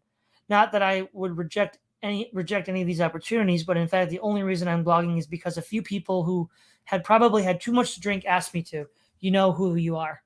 Perhaps as a shameless immodesty, but I like to think of Unqualified Reservations as a blogger's answer to La Froglia. The first time I actually bought a bottle of La Frogue, maybe 12 years or so ago, I, of course, intended to share it with my then girlfriend, M, a woman of remarkable forthrightness. She had never tasted this stuff, so I poured her some. She took a sip. It tastes like burning plastic, she said. And in fact, Lafarge does indeed taste like burning plastic, but it's a good burning plastic. I drank the bottle myself and many more after it. He who refuses does not repent. Does that clear up anything for you, Logos? No. No, I mean, ultimately, this is the conceit of somebody who's sitting at the heart of the beating heart of the machine empire tech as it was going off at the beginning, and then positing himself. This is equivalent to Noam Chomsky working for MIT, complaining about the government and the military-industrial complex. That's literally the kind of tier we're at here. Well, the other thing that strikes me as interesting too is he's talking about how weird things will look, how weird 2007 politics will look in the year 2107. Broski, 2007 politics looked weird by the year 2020. Yes. All right. The genius of the New Deal design, May 2nd, 2007. The people mutter ominously for shorter, more controversial posts. The genius of the New Deal liberal democracy is that while it's somewhat liberal, it's not at all democratic. It is in fact designed specifically to resist democracy. The combination of this design with a civic creed that assigns unlimited positive connotations to the word democracy is simply brilliant. We may despise it, but we have to admire it. The words we use for any actual outbreak of democratic government is politics, which we justly fear and despise, much as the founders did. We are no less aware of the destructive nature of arbitrary rule by elected politicians. The progressive civil service state, of which the New Deal was the culmination, saved the U.S. from political violence by erasing the last vestiges of the old republic the founders had designed, which turned out to be far more vulnerable to democracy than had been anticipated. By retaining the symbolic forms of republican government, the New Deal preempted the civil wars that inevitably would have resulted from efforts to restore the old republic had it been formally abolished. Augustus followed the same formula in the Roman Principate, and with the same success. The last genuinely political institution in the U.S. is the White House, whose influence on domestic policy is negligible and generally counterproductive. 98% re-election rates in the committee system have transformed Congress, which was apparently supposed to be some sort of debating society, into the apex of our real system of government, the Iron Triangle. The Iron Triangle is actually more of a hexagon, and it's unrecognized vestiges of the foundations, the press, and the universities, all of which are immune to democracy. It follows that attempts to replace the progressive regime through democracy that its politics are about is likely to succeed as the Animal House band in marching through that brick wall. The fundamental problem is that today's voters are right in their reversion to politics and their apathy towards modern candidates and their fear of immoderate ones. What they really fear is democracy, and they are right to fear it. And when righteousness and power agree, you can't beat them. Okay, so let's go over this again. Most of the first half of this article was long before stated by Chomsky. The idea that, yeah, we don't have real democracy in the modern industrial capitalist West. Now, he then attributes that to capitalism. And he says that, people like Walter Lippmann wanted to have this managed democracy. He dragooned in, the Edward Bernays, the propaganda guy, and they created this sort of managerial liberalism. I mean, this isn't a new idea. Chomsky had been saying this since the 70s and 80s. And then second of all, the earlier institution of the republic that he's bemoaning. He's not describing democracy. What we have isn't democracy, and Chomsky would agree. So he's actually agreeing with a left-wing thinker here. And then the republic that we had, that's now gone, wasn't gone because people tried to add democracy to it, because we've already agreed that this managerial liberalism isn't democracy. No, it's It's technique again, right? This goes back to Taylorism, the industrial production methods of the early 20th century that were then imposed on society, which is again technique. And again, going back to the DR dictum, that whom you can't attack is the one in charge. It's the technicians. All of these changes were imposed on the political structure and on the social structures to meet the demands of the machines. And this is independent of both communism and capitalism, because we've seen trends developing in a similar fashion in the USSR before it collapsed, even though it had a different mode of economic exchange. And again, I think really what Moldbug's entire project is to sort of be like a veil and a mist and a fog and a cloud to shroud the true people behind the curtain, the technicians and the computer programmers. Logos. I'm confused. Didn't Moldbug just got done saying in a second article that fascism, communism, Nazism were all democracy? Well, that was his red pill, blue pill one, yeah. Okay, how are those three democracy and the New Deal not? That's true. That's true. I mean, if the New Deal was a result of a massive populist uprising that would have resulted in a civil war in which the populace probably would have won, given the way the waves were turning after the Great Depression, oppression of factory workers and miners and stuff like that. Like, okay, I mean, he described how Stalin came to power, Mussolini came to power, Hitler came to power, all that. Same populist uprising, same threats of violence, same whatever. Well, those were democracies in his red pill, blue pill article. Now you've got the same one, those arguably a little bit more peaceful than the aforementioned ones, and that's not democracy. I think one of my perennial problems with Moldbug is going to be Schrodinger's democracy, right? When is and isn't something democratic? Which has the parallel problem, of course, is when is and isn't something formalism? Because, like we said in our evaluation of the second article, arguably all those the big three that came about in Europe during World War II, those could be formalist systems. You had big, strong men on the eve of a populist uprising take power. You know who's in charge. You know what they're going to do because they say it's going to happen and it gets done. Which is exactly everything the formalists would have been asking for in the first article. You have FDR with the New Deal, takes charge. He says, I'm in charge. I'm going to, get this done through Congress. Sure enough, all the policies FDR wants done gets done through Congress. Like he was absolutely ruthless in making sure Congress did exactly what he wanted. He wanted to get done. You knew who was in charge with FDR. Now, what's interesting about this is he's conflating New Deal progressivism with the current system, where you don't know who's in charge. You have this iron hexagon where you've got the press, universities, and so forth, all kind of underpinning Congress behind the scenes. With the New Deal, it's pretty obvious. FDR's just like, here's what's going to happen, and Congress just kind of made it happen. Supreme Court's like, I don't know if we like that. FDR's like, shut up and do what you're told, or I'll pack the court. And sure enough, they shut up and did what they were told, or he packed the court. So, I mean, you couldn't ask for a more parallelist system than FDR or Teddy, either the Roosevelts. They were like the epitome of strong man, I'm in charge here. They are the walking Bane meme. Do you feel in charge? They're those people incarnate, right? So if that's what he wants is accountability and knowing who's in charge under a given regime, like there's no better than them. But because it suits him and because he can conflate FDR style New Deal progressivism with progressivism in the 2010s, because they have the same moniker, progressivism, he's now going to try to enact our current problems back onto those problems as if that's some unique problem of the New Deal, which didn't seem like a problem of the New Deal. His whole argument just doesn't seem to be working. It's a giant conflation of terms.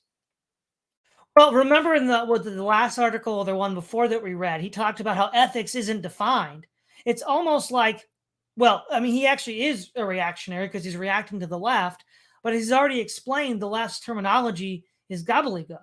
So, but he's not actually getting us past the problem because he's using their gobbledygook terminology in his own gobbledygook way because he's still limiting himself to their uses of the words, which I think is one way to look at this. And I think the other way to look at this too, as I just said about this, if we look at people like Walter Lippmann or Robert McNamara, who were like, these classic corporatist progressives, they both had business connections, There weren't a lot of NGOs in Lippmann's day, but they were in McNamara's day.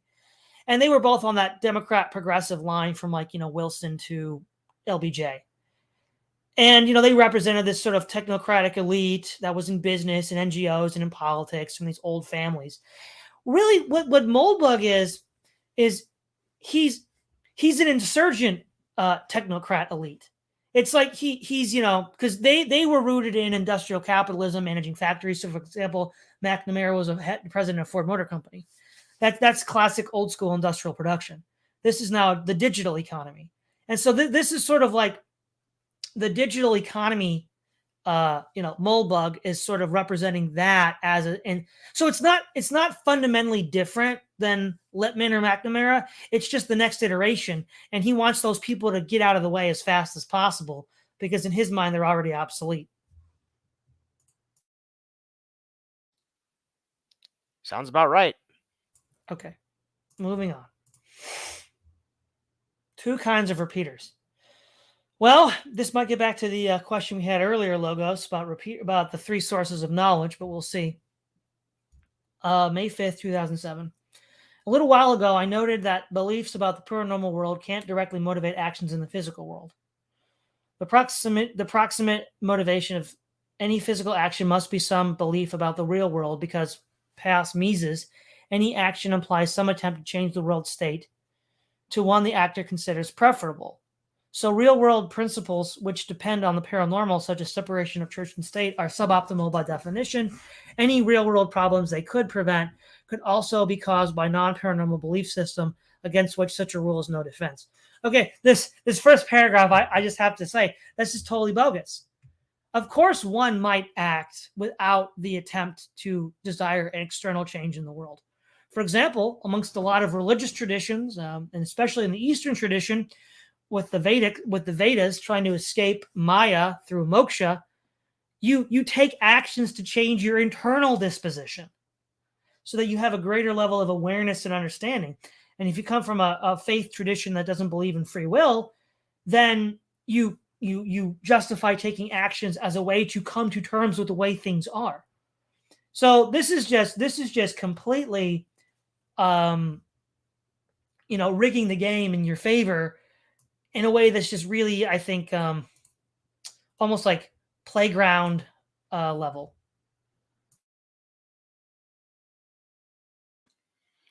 Well, I mean, the whole thing, he's referring back to Mises, of course, right? The Austrian idea that people are inherently rational, and so if they're acting as rational actors in the world, then there's something about the world that would benefit them more by them acting in it than not acting in it.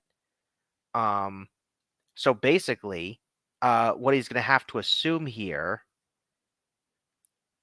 this I have to untie this. What he's going to have to assume here, One more thing, Logos, before you keep going, just real quick, is one might also be motivated not to act as a preservation mechanism to survive an otherwise high stress environment. Like you're not going to actually change anything, but by not acting, you can at least preserve your life a little bit longer for conditions to change. Sorry, go ahead. That's true. Yeah, I mean, I think we can iron these out by saying, like, if you act in such a way that changes the external world state, then by definition you think the external world state's better than the one that it was before.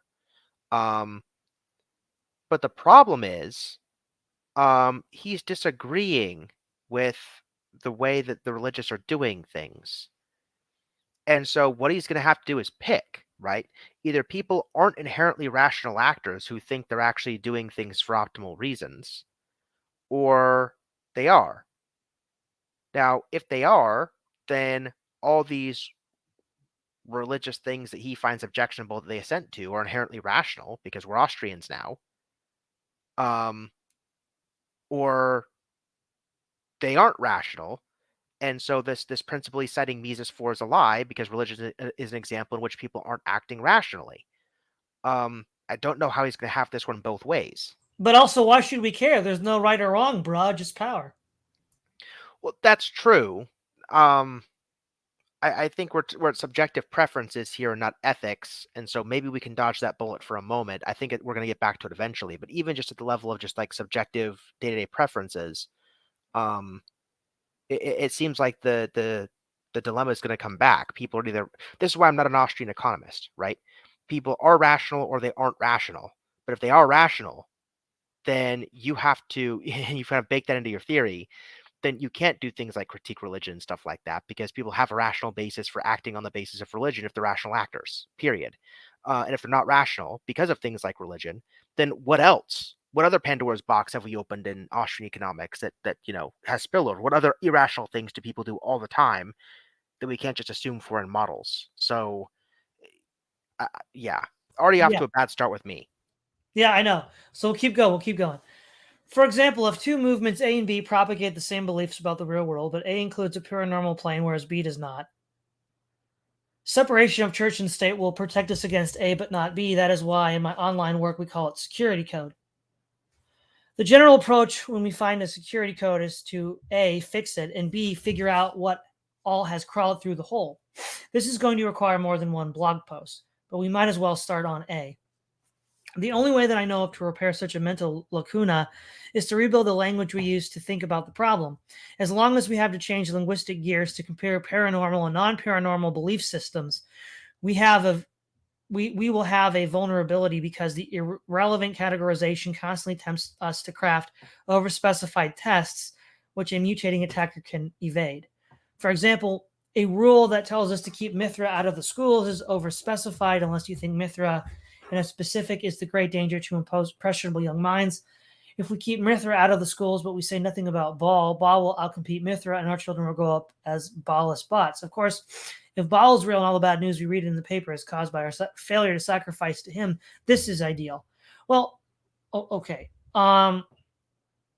Firstly, again, by what's motivating all of this discussion, right? The idea that everything is just power, that we just get rid of morality, that we just view everything materially, is I mean, for all of his sniping at new atheists, he's basically a new atheist. I mean, everything is material, everything is a line of computer code, and that's just a radically deficient way of viewing the world. Like, that's not how the real world works. All of these great managerial experiments of the 20th century have all ended in complete catastrophe, and they all thought they were being scientific and rational in the process, but they assumed man was either a machine and then later a computer, and he's neither. And so, I mean, right out of the gate, I just thought this is just a dead letter for me. But if we look at, say, A and B have the same beliefs about the real world, but different about the paranormal. He says separation of church and state will protect us against A, but not B. So I think what he's getting at there is that there could still be false beliefs in B that aren't being excluded because they're not, quote, religious, unquote, but false beliefs in A are being excluded because they, quote, are, unquote, religious. Sure. But then his solution is, a coding solution. So, we need to, where does he say? The language. As long as we have to change linguistic gears to compare paranormal and non-paranormal belief systems, we still have a vulnerability because the irrelevant categorization constantly tempts us to craft overspecified tests. But you see, here's the thing, right? One, whether it's a irrational paranormal belief or an irrational political belief, like he thinks social justice is, that contradicts libertarian thought analysis because they're not choosing it rationally, right? Yeah, that's what I said at the beginning. Yeah, it's if these aren't rational beliefs, then it's silly to cite Austrian axioms that assume people inherently act rationally for any of this. I don't think there's much to be said about the other one. I get that he's trying to solve the problem where, I mean, we're talking about this in current year. I mean, Peter Boghossian goes on Twitter all the time now, and he's just like, yeah, social justice is a religion, basically. He just says it all the time, right? It seems like the solution we've come up with to solve the problem he's talking about. So he wanted to recodify the whole thing linguistically to say, when we separate for church and state, what's the reason we're separating for church and state? Like what is this church thing we're trying to keep out of state? What are its characteristics? How do we generalize it to non, traditionally religious beliefs? so as to keep out things like, I don't know, Marxism, fascism, whatever else, right? How do we generalize it to make sure we get all those and keep them all out of government where they don't belong on his view?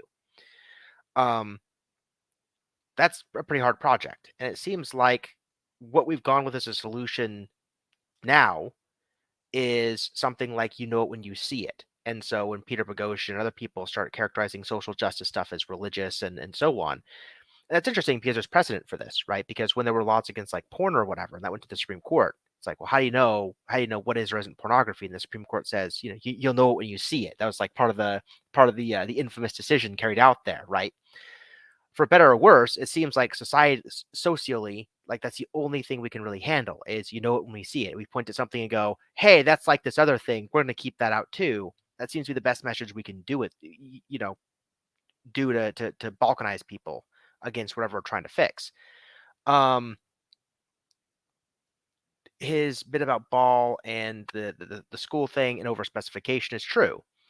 Because you don't even have to overspecify by pointing to a certain deity. You could overspecify by pointing to really specific characteristics, and they can always morph around those characteristics. But here's the interesting thing about that, Todd. Here's the interesting thing about that, right? What he's saying is there are situations where things can follow rules to the letter to produce bad outcomes. But I thought he said that that lawful evil was never evil, Todd. I think. Well, not only that, basically, this whole long excursus is we're going to get rid of perfectly good sociological terms and replace it with computer code language, which Right. rather than clarifying, it makes it infinitely more vague and opaque and foggy. So, Right. but we are going to get to the is-ought gap, so I'm just going to keep reading and I'll get your take on that when we get there. Sure. So I suggest the terms kernel and repeater, defining a kernel as a set of factual and ethical assertions about the real world, and a repeater as an institution that propagates such assertions. A religion is a kernel and the church is a repeater. But not all kernels are religions. I know, yeah, I got that. Let's extend the kernel.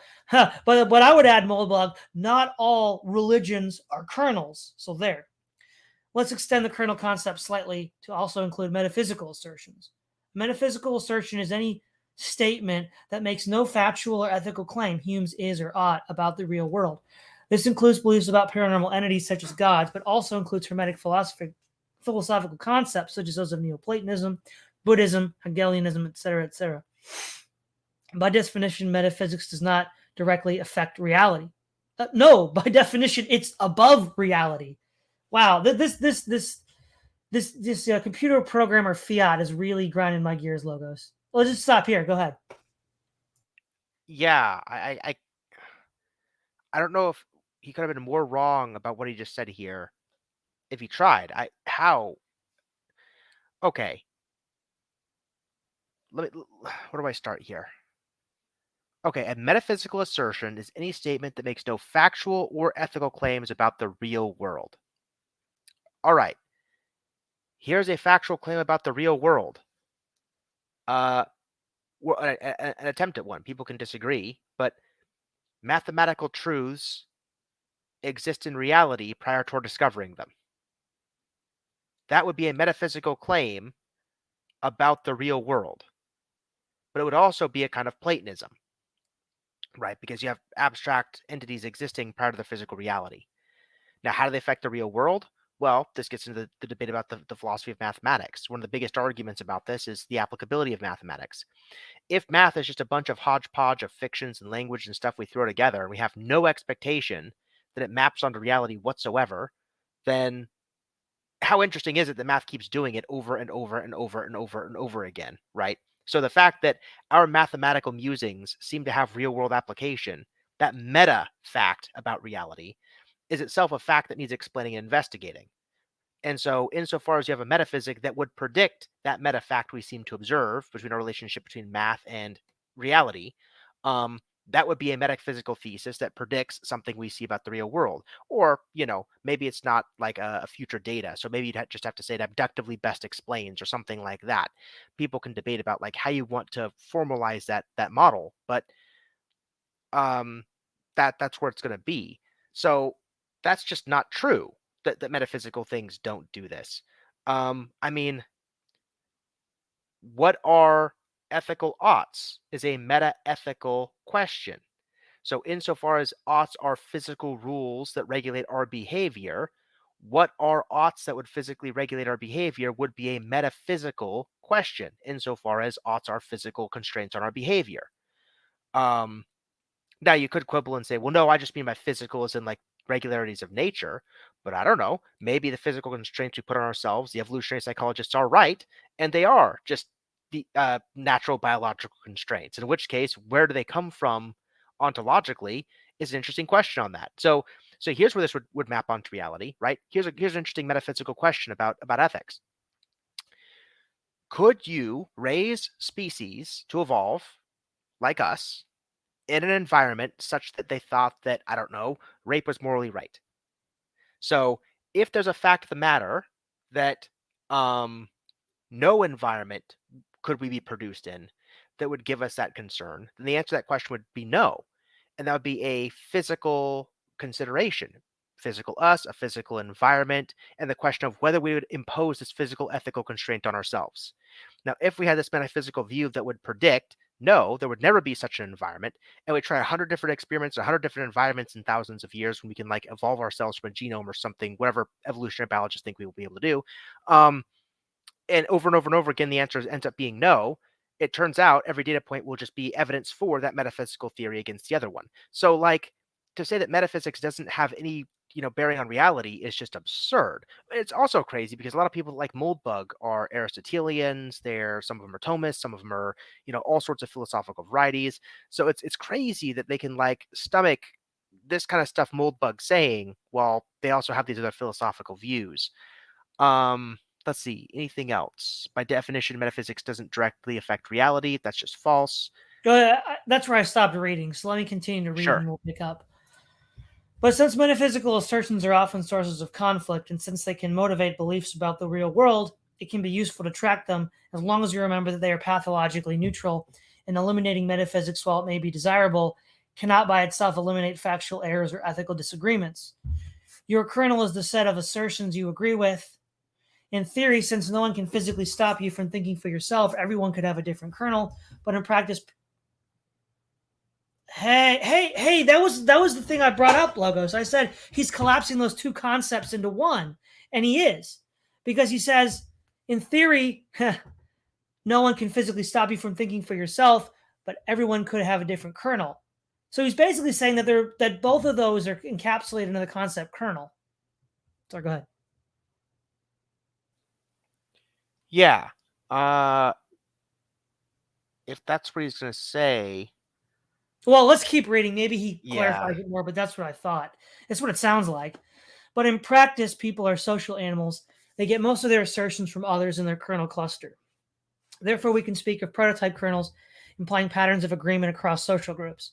Methodism, for example, is a prototype under this definition. Not all Methodists agree on all assertions, factual, ethical, or metaphysical, but there is clearly a general pattern of consensus.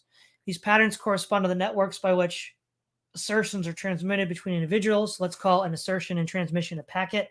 If you accept the packet, it means you agree with the assertion. If you reject it, you don't. There's another word that means transmitted belief. I've made up my mind about this entire word. I don't like it, mainly because it makes me sound like a dork. The mere auditory tone of the word, its mouthfeel is awful, and its various declensions, such as memeplex, are even worse. But meme also implies a sort of scientific pretense that I find unwholesome, and attempt to intimidate the reader through the bogus authority of jargon. I mean, that's kind of what the cathedral is. So that's what you are doing. I prefer to borrow words from the computer business, specifically because I think of programming as a trade, not a science. So repeater is an institution which sends packets. A church, in a Christian sense of the word, is a repeater because the point of going to church is that the minister or other religious officials tells you whether he or she is thinking, with the implication that you should share these thoughts. If you are a churchgoer and find yourself frequently rejecting the church's packets, you're likely to switch churches. We call these people who generally accept the packets produced by some repeater its clients. This is obviously a trust relationship from client to repeater. If you feel the need to evaluate every packet you receive from scratch, you have no need for a repeater. Another example of a repeater is Wikipedia. I certainly don't trust Wikipedia absolutely, any more than I think most churchgoers trust their ministers absolutely. However, I do assign more credibility to articles produced by Wikipedia, editing process, and to say some random blog. Finally, to finish off this terminology fest, We need to wade into the deep end of the swamp and come up with some way of defining good or bad assertions and hence packets so that we can actually turn our firewall back on. Metaphysical assertions, again, are neither bad nor good, as they do not reflect on the real world. This leaves us with only factual and ethical assertions. Let's say that an assertion is good unless it's bad. This leaves us with the problem of defining bad acts and bad ethics. The word bad is a little coarse for my test. Let's say toxic instead. A toxic factual assertion is a misconception of reality. For example, I think the Holocaust revisionism is a toxic assertion because the Holocaust strikes me as pretty well documented. But I prefer to avert the word lie because I don't and can't know the motives of those who repeat this or any other packet. A toxic ethical assertion is an internal inconsistency. For example, in the American South from the 1830s to the 1860s, the idea that developed that enslaving Africans was compatible with Christianity. This assertion would have struck even the grandparents of those who held it as toxic because human equality has always been one of the central concerns of Christianity. At the time of the Revolution, those who accepted slavery generally thought of it as an inescapable evil. Slavery is mentioned in the Bible, but the system of slavery in the classical world was very different from that practiced in the South, nor were the Southerners unaware of this. If Southerners had rejected Christianity in favor of some more Nietzschean ethical kernel, as at least the NS did, they could have avoided inconsistency. Their ethics would not have been compatible with mine, or probably with yours, but they would not have been toxic by this definition. Toxic packets each carry toxin assertions, are really not that hard to detect. Epistemology and ethics are not rocket science, given that we live in the 21st century and we generally seem pretty good about getting our rockets into orbit. The persistent toxic assertion is hard to explain. But persist they do, the clients of Daily Kiosk and Free Republic, to name a couple of the internet's more egregious repeaters, can't possibly both be right. Their ethics could differ without toxicity, but my guess is that if you polled readers of each first statement of general ethical principles, what you get on both sides would be pretty familiar and probably more or less compatible with the broader tradition of Christianity. Certainly, either or both of the prototype kernels these sites offered must contain ethical inconsistencies and or misperceptions of reality. So toxic packets are flying all around us. Why? There is one, this one is already getting along, but there's one way to classify repeaters that may provide a clue. We can divide repeaters into disinterested and concerned classes. A disinterested repeater has no organizational motivation to repeat anything but what its clients want to hear. It has the same relationship to them as a business to its customers. If its clients want the truth, it will try to give them the truth. If they prefer nonsense and illusion, that's what they'll get. The success of a disinterested repeater depends only on the popularity of the prototype kernel it delivers its clients, not on the actual content. A concerned repeater has some reason to care what its clients think. It has ulterior motives. The success of a concerned repeater will depend on the nature of the assertion it makes. There is some external force not related to the preference of its clients that rewards the repeater for propagating certain assertions and or deters it from propagating others, which is better and why. Okay. I just felt like reading through all this logo so we could get to the end and see what his punchline was. Again, this whole article doesn't make any sense because once you've said metaphysics isn't real, then you can't speak in terms of good or bad, toxic or not toxic, because even toxic has a morally bad connotation to it, hence the modern progressive term toxic masculinity. So it's like this is an example of a self-performative contradiction. You're doing the very thing you say can't be done. And I mean, this is something that was par for the course back in the aughts. I had, more than enough of that from the new atheist community. Any more detailed analysis, Logos? Yeah, here's a problem. Why are inconsistencies bad, right? So inconsistencies violate the law of non-contradiction. But if laws of logic as abstract objects don't directly infringe on physical reality, then the idea that one should obey the law of non-contradiction in ethical or other claims is itself a metaphysical claim with no bearing on the real world. So by his own admission, his viewing of inconsistent packets as toxic is a claim he can't actually make because the basis he's doing so is a metaphysical basis which should have no bearing on reality, let alone this particular political reality of which packets to avoid sending out. So that's one thing that I was thinking about. I mean, I just don't think he's thought this through. He should have thought about this 3 more times before he posted this. This is nuts. Well, I mean, I don't even, basically, this is like, college freshman year Kant, but that's not even that, right? Because you get the idea of, for Kant, the categorical imperative is not being is acting in an ethical way that's non-contradictory. But notice though, Kant doesn't say metaphysics isn't real and doesn't affect the real world. Like, so, I mean, when you saw that branch off, I don't know what else to say, Logos. Yeah.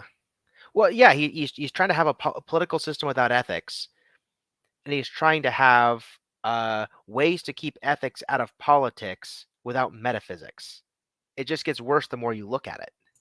It's rough. All right. So, what we're going to do, everybody, is we're going to take a brief break and we'll be back within the next 5 minutes.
All right, we're back. Let's see here.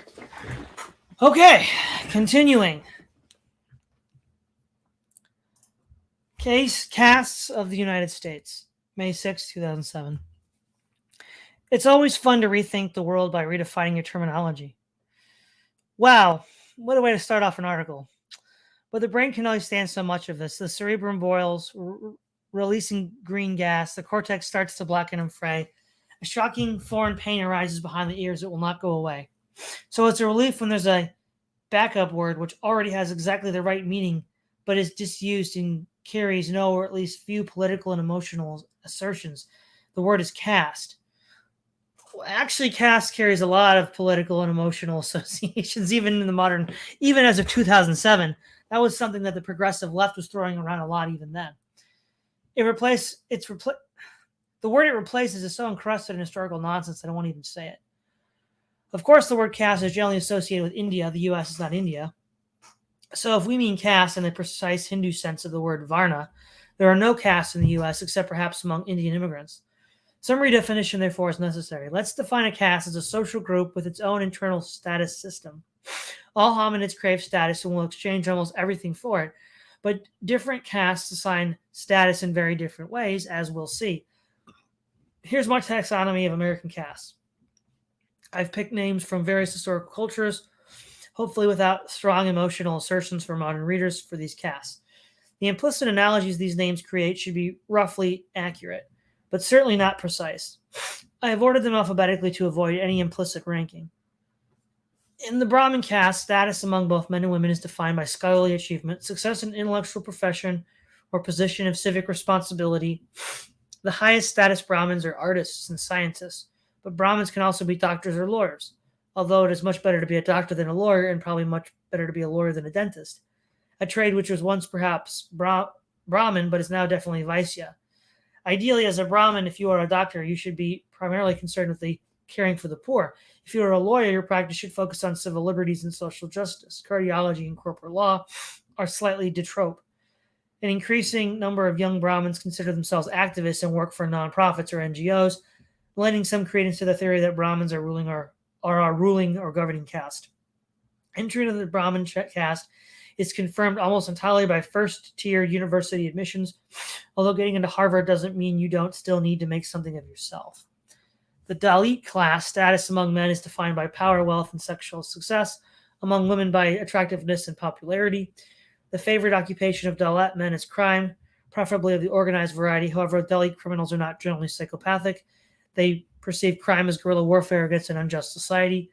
Dalit women may support themselves by crime, welfare, which they consider a right, or payments from men. Both male and female Dalits may occasionally support themselves by conventional employment, but this is usually in jobs that other castes, except Helots, would consider demeaning, and Dalits share this association. The Dalit class is not monolithic. It is divided into a number of ethnic subcastes, such as African American, Mexican, etc. A few white Dalits exist, notably in the Appalachians. There is little or no solidarity between the various Dalit elites. The Helot caste is an important peasant caste originating primarily in rural South America. Status among Helot men is conferred primarily by hard work, money, and power. Status among Helot women is conferred by attractiveness, motherhood, and association with successful men. The Helot value system does not seem to be sustainable in the U.S., and the children of Helots tend to grow up as Dalits. New Helots, however, can always be imported to replace them. The Optimate class has to be mentioned because it was until quite recently the U.S.'s ruling class.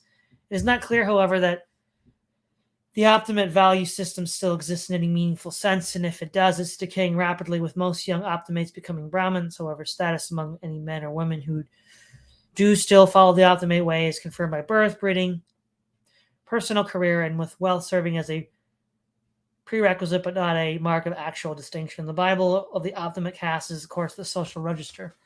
The Vaisya caste is the most difficult to define. It's tempting to say that a Vaisya is anyone who's not a Brahmin, Dalit, Helot, or Optimate. Status among Vaisya men is conferred by productive employment, generally defined in monetary terms, by a successful family life, and participation in church or other formal social groups.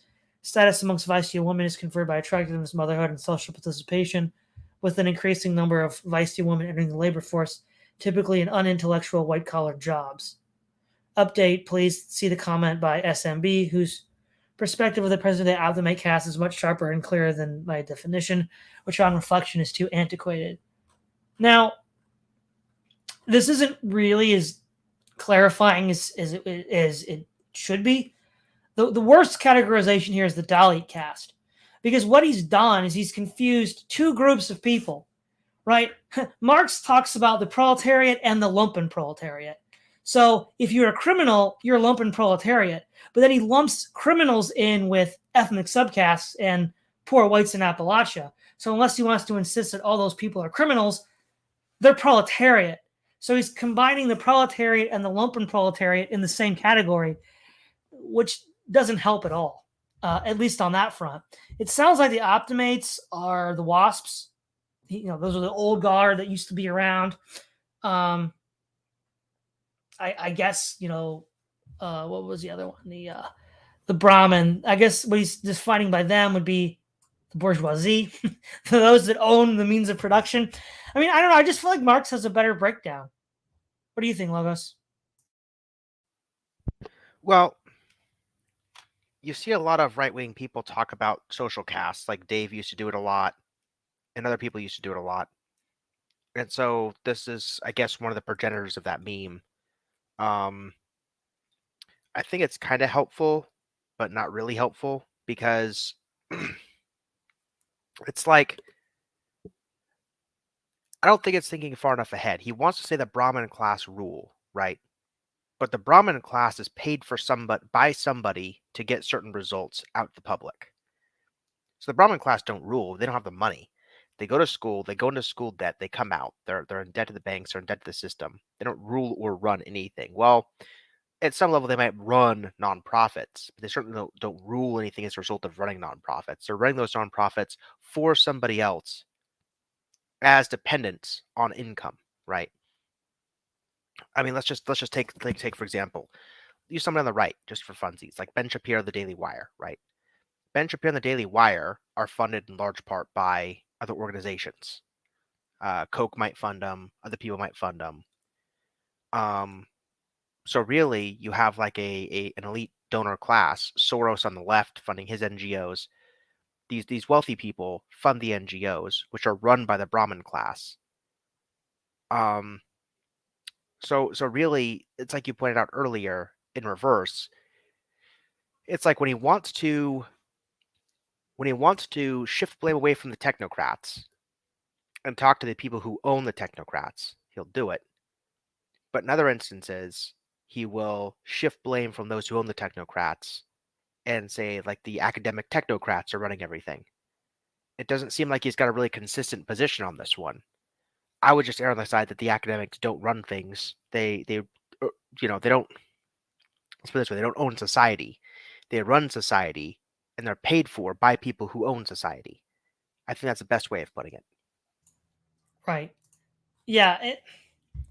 And again, also, as you said earlier tonight, Logos, when Moldbug was saying, well, 2107 is going to be way different than 2007. 2020 was way different than 2007.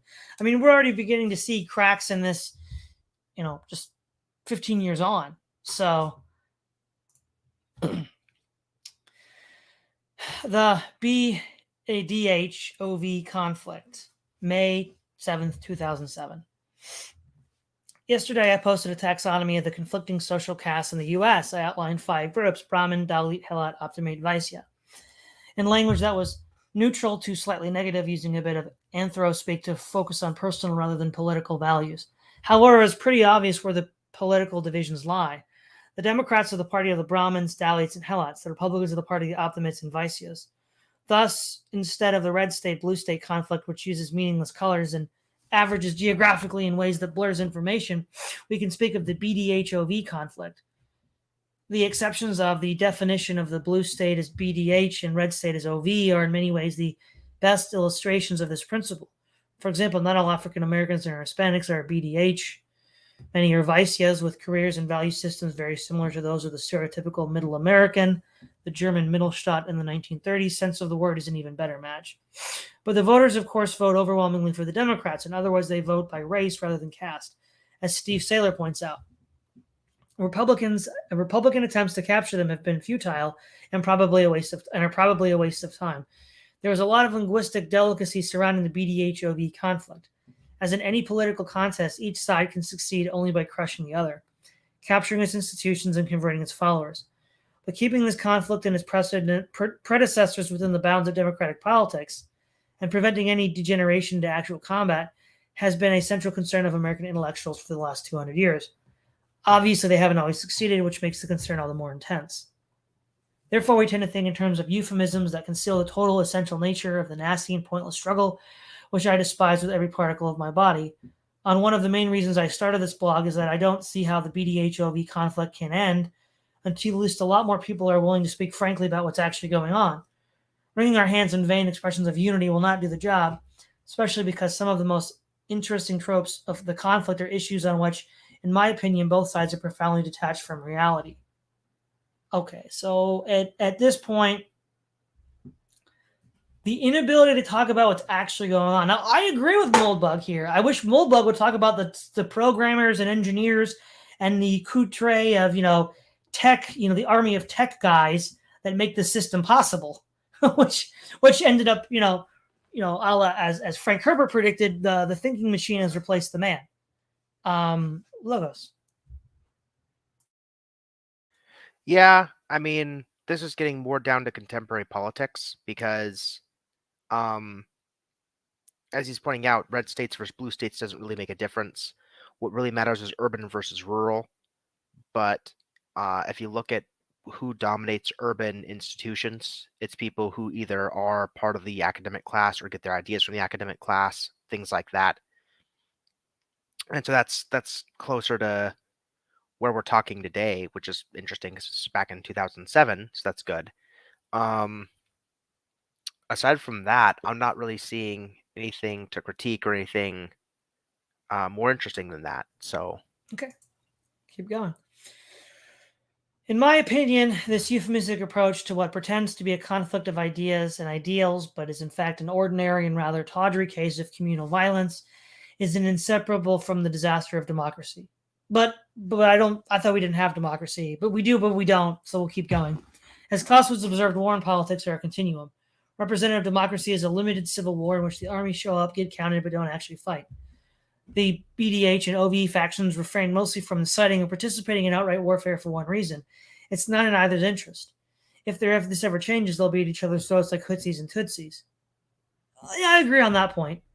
Democracy has, like all conventions of limited war, is fragile. The part about the Hootsies and the Tootsies, I mean. It's hard to establish and easy to destroy. One of my main concerns is that they think the principal check that keeps the U.S. from degenerating into actual violence is the 75-year-old informational dominance of responsible broadcast and newspaper journalism. Yeah, that is old. This system is dying. 15 years later, it has, so he's right on that point. It's been replaced by people like Amanda Marcotte and Michelle Malkin. And the others, if not them personally, seem to have enough pure 24-karat hate stored up for 10 and 15 really juicy civil wars. So when people talk about abandoning democracy, they mean one of two things. They can mean screw it, let's go to the mattresses, or they can mean abolishing the conflict itself and designing a system which is based on the rule of law rather than political triumph and defeat. Democratic politics is the middle ground between these options, and I follow Hazlitt, William, not Henry, though they both rock, in refusing to split the difference between right and wrong. This is why I oppose democracy, even though there are many worse alternatives. Well, I mean, at this point, one, there is no right or wrong. We've already established that all the way through, and so, with as far as abandoning democracy, he says, they can either mean screw it, let's go to the mattresses, so we fight it about it, or we design a system which is based on the rule of law rather than political triumph and defeat. So it's either civil war or Moldbug's formalism, which is an obviously fallacious inference. There are any number of political intermediary theories that people could appeal to. And again, this is just Moldbug framing things in a way that, he's smart enough to know what he's doing. I think he's smart enough to know that this is a fallacious argument. He's hoping to win the tech bros over with his winsome narrative. Logos. I'm confused again. Go ahead. Because, okay, He's right. Let's design a system based on the rule of law. Whose laws?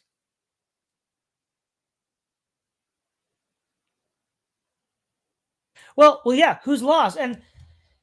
But if all you're going to say, if metaphysics isn't real, morals isn't real, okay, that's the world Moldbug wants us to imagine. Then the only thing that the rule of law could mean is this guy has power. But that doesn't solve anything, because then the immediate question is why. Well, also go back up really quick to where you were. The very next statement was hilarious, right? There it is. Rather than the political triumph and defeat. Okay, whoever writes the laws, which are now going to follow according to the rule of law, triumph. Whoever lost was defeated. The only difference is instead of repeating political triumphs and defeats iteratively over election cycles, so you can kind of try to get a snapshot of what the populace wants, you're doing it once and forever. You still have political triumph and defeat. If you don't like the laws, the only way to change them now is to literally tear the whole system down, become the new political triumphers, and write a whole new system of laws. You haven't solved the problem. You've just made it a one and done thing for 100 years instead of 4. Well, there you go. Well, if then, maybe there'll be a counter coup immediately. That happens a lot in certain countries. It absolutely does. Yeah. So it might not even be 6 months, right? Let's see here. Okay. Except under circumstances which everyone reading this would consider disastrous, the BDHOV conflict cannot end in the victory of either side. Probably would agree with that. I think whoever would win a civil war would be different. It wouldn't be the people that started it. This should be a reason enough for anyone to avoid taking up cudgels on behalf of either. However, because the conflict is at bottom an emotional one, not a matter of facts and figures, I shall explain my own emotional response to it. The hate expressed by BDH or blue state intellectuals from Noam Chomsky to Al Sharpton has a particularly smug and contemptuous tone, which is instantly familiar to any student of the 20th century. And it leads me, despite my Brahmin upbringing, to side instinctively with the OV faction. I'm simply aghast at the hatred of Middle America I see so often in San Francisco. It's pure poison. It's right up there with Streicher in his prime. If it fails to generate actual mayhem, this is a consequence not of tolerance, but of sheep-like docility. But the OVs, the Red Staters, have no intellectual institutions worth a darn, since they formerly Optimate universities have all been captured by Brahmins. The Optimate caste is disappearing, and the OV faction is simply V. Since Brahmins tend to be both smarter and better informed than Vaisyas, there is a tendency, increasingly rather than decreasing, for OV perspectives to celebrate ignorance and superstition. I think actually that gets back to my original criticism of the formalist article, where he was sort of obliquely attacking the religious right, because he says here, now it's sort of coming out. You can take the boy out of the library, but you can't take the library out of the boy. At heart, I'm still a Brahmin. Also, I believe the actual political tactics pursued by the OV party, that is Republicans, have been spectacularly unsuccessful to the point of self-inflicted disaster. I cannot imagine any possible future in which Republicans actually do recapture Washington, as opposed to the largely symbolic White House. And if such a thing were to actually happen, I think the results would be so appalling that I'm not sure I would continue to live in the United States. Because we know exactly what a 20th century OV regime looks like, it looks like Mustache Man, it looks like Pinochet, Franco, Salazar, Dolphus, Verbiard, Batista, Ian Smith, etc. Mustache Man ruined it with me, but when he murdered the Jews, but I think the other figures of the 20th century OV right have much more reputations than they deserve. However, I should not describe their regimes as either desirable or successful. Politically, they are a dead end. I just have to remind you, Logos, that all those regimes, as of the second Red Pill, Blue Pill article, are democratic. They are. So, I mean, what do you got to say? Well, the other thing, this is proof to me of my earlier claim that he's an insurgent. He's a Brahmin. He's mad at Chomsky and Sharpton. Those are the old school Brahmins. Those are the guys that are the legacy of Lippmann and McNamara. And that's the more industrial. And you can definitely tell that with Chomsky's critique style. He's not really dealing with digital technology. In fact, it's just, after his heyday. But now this is the dawn of the digital era. So really it's just a Brahmin civil war where Moldbug is like, well, it's my turn to be at top, guys. Go ahead, Logos. Well, I'm confused again. because there's this paragraph, but the OVs, the red staters, have no intellectual institutions worth a darn, since the formerly Optimate universities have all been captured by Brahmins. The Optimate caste is disappearing, and the OV faction is becoming simply V. Okay. It seems like he's got them in a no-win situation here, right? Because if their universities become too Brahmin-like, they're captured by Brahmins. If they're not sufficiently Brahmin-like, then they lose him because he's a Brahmin at heart. What does he want them to do exactly? Well, not only that, it's kind of funny. I think it was last week Moldbug made a claim about I don't like predicting the future.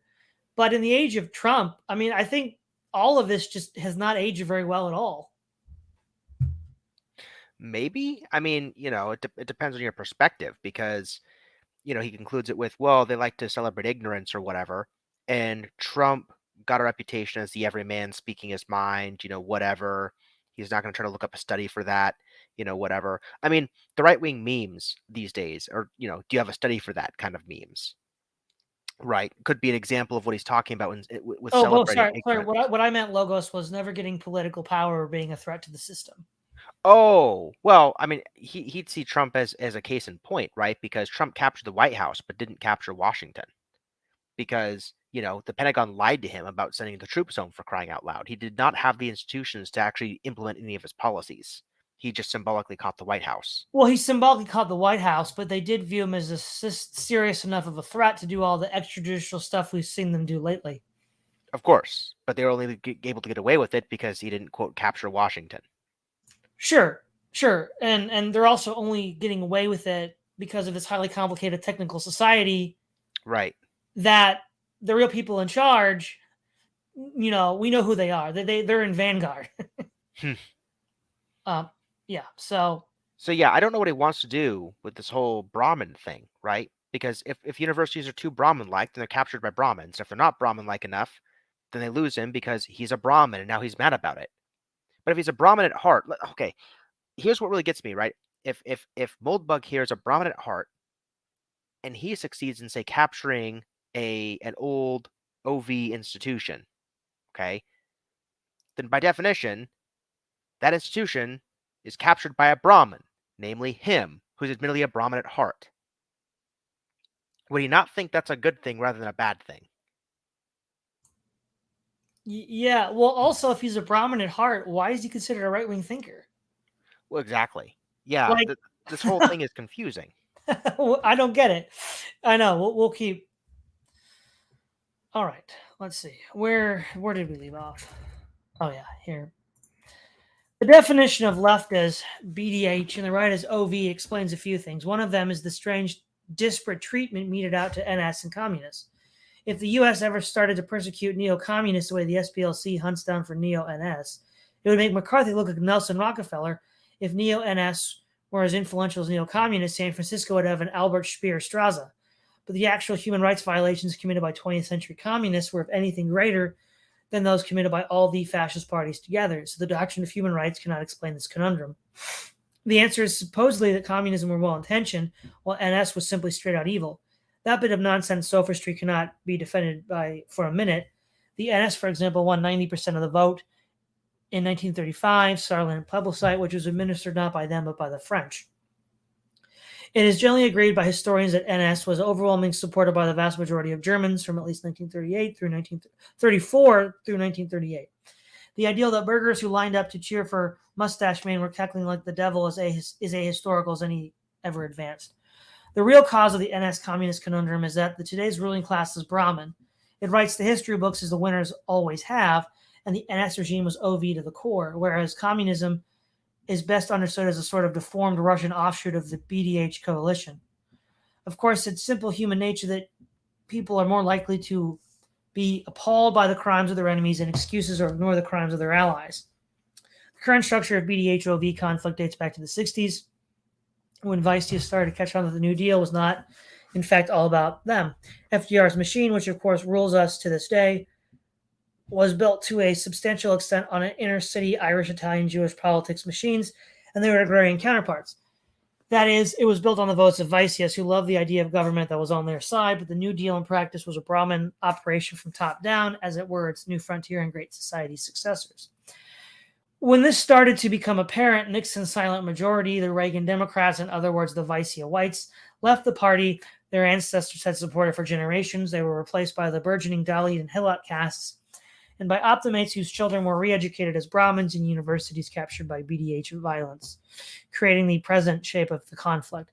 But the word Brahmin, of course, has, of course, been applied to the New England elite for quite some time now. Ultimately, I think the BDHOV conflict is best seen as a contemporary incarnation of the same volcanic hotspot in the Anglo-American culture, which gave us the English Civil War, the Jacobite Civil Wars, and the American Civil War. In other words, the Brahmins are the modern Roundheads, whereas the Optimates are the Cavaliers. In other castes, poor schmucks tend to go to the shaft, no matter who is in power, of what line they preach. Okay, so a lot to go through here. First of all, probably the best explanation for why. Well, there's two explanations for why the communists get a different treatment than NS. One is NS lost, and history is generally not kind to the losers. That insight alone would be enough. But also, the demands of technique are global, because as technique spreads all over the world, there's a desire to integrate it into all these things. And of course, technique also wants to ensure social plasticity, whereby people are wrenched out of any sort of embodied context. Whereas the Western elites in the United States, the communist elites, were cosmopolitan in their orientation, and NS was parochial. So it was just a poor fit for the machine, and ultimately that's why it lost World War II. And we're saying this as a preface to something else. The casting of all this as essentially Cromwell versus Charles, which is bollocks. I've gone into that on the briefly got into some of that with a stream with Morgoth's review on a movie review of Cromwell, and on my own video I did recently on the Puritans. And I'm sure there'll be a lot more to say about this on another article that's probably not too far away. Logos. Yeah, I don't think I got much to add to that this time. Okay. The marathon continues. What's ominous is that the jury world comes after years of meticulous planning, May 7th, 2007. From the SF Chronicle, another installment in my Nascent series of little peeks into the deep, swirling mind of the press. What's ominous is that the jury world comes after years of meticulous planning. Fortunately, there is a bright side. The benefit of the city's careful planning is that the neighborhood will improve with age. And a solution. It needs landmarks, not in the sense of skyscrapers or monuments, but creative flourishes you won't find anywhere else, such as a lattice-like metal structure lifted cloud-like an area above the circle, landscaped with vines and high canopy trees to create a bird habitat that doesn't block drivers' sightlines. Perhaps something being read Larry Niven's Smoke Ring, or Smoking Never Mind, but we could get Julia Butterfly Hill to sit in the trees. How high are the canopies anyway? Even if the aviary never takes roost, it shows flair that Mission Bay so far lacks indeed. After all, you only get one chance to build a neighborhood from scratch. And why should the Russians have all the fun? Comrade Brezhnev, call your office. I believe the Chronicle's hiring. Oh, wait, it's not. As near as I can tell, this seems to be a critique of one urban development, but also because things are changing so fast, as soon as you try to have a landmark or something that's rooted, it's gone. Is that what you got out of that? Something like that. Well, yeah, but that's the tech people's fault. They're the ones that keep on pushing us into future shock and liquid modernity, so that we constantly have to go from one, state of material conditions to the next. And as I've mentioned elsewhere, yeah, the left is the shadow of the machine, and eventually they get thrown out. Now turfs are on the fritz. But again, the people we can't criticize, the technicians. Moving on. The Utley Rule and the BDH Alliance. Surely one of the most grievously forgotten authors of the 20th century is Freda Utley. In the immortal words of Rutger Hauer, Utley saw things you people wouldn't believe. She moved to Moscow as a communist, true believer in the 1930s, lost her husband to the Gulag, and never remarried. Her honesty and fearlessness did not make her popular, especially when she spoke out against American abuses in the occupation of Germany or against Maoism 4 years before it was fashionable.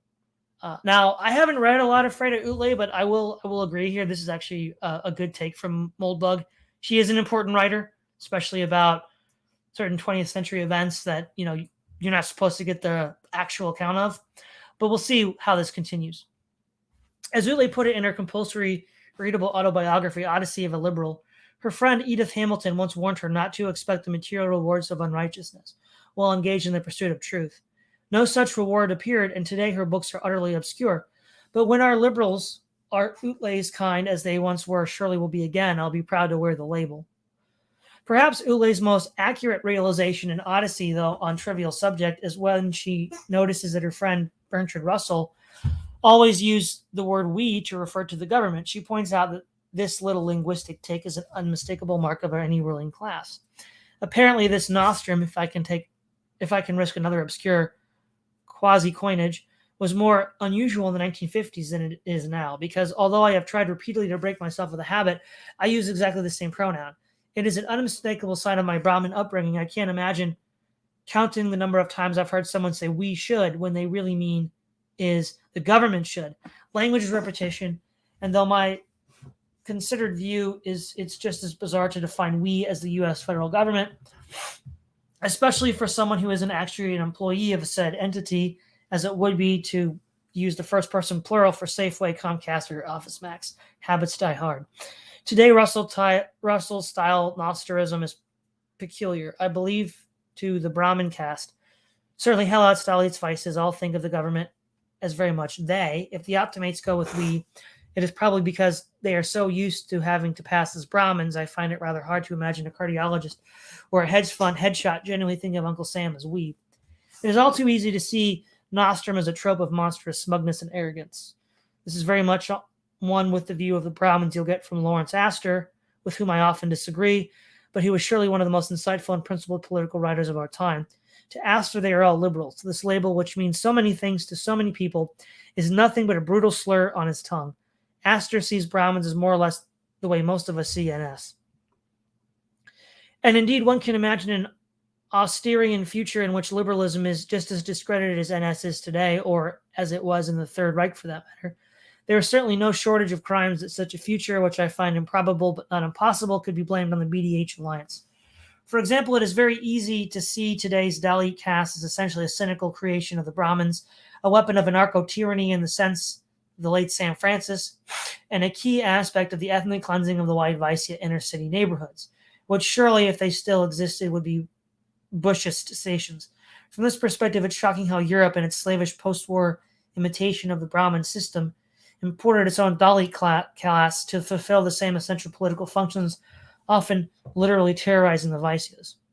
In this sense, this view is credible, but in another sense, it's completely out to lunch, because no Brahmin, at least no Brahmin I can ever imagine, thinks that he is A, the ruling class, B, allied with criminals and peasants to crush the white working class in the old aristocracy, or C, a cog in a 75-year-old political machine whose goal is to dominate the world and convert all humans to the worship of a single transnational bureaucratic superstate in which his caste will play the traditional role of the Mandarin priest oligarch.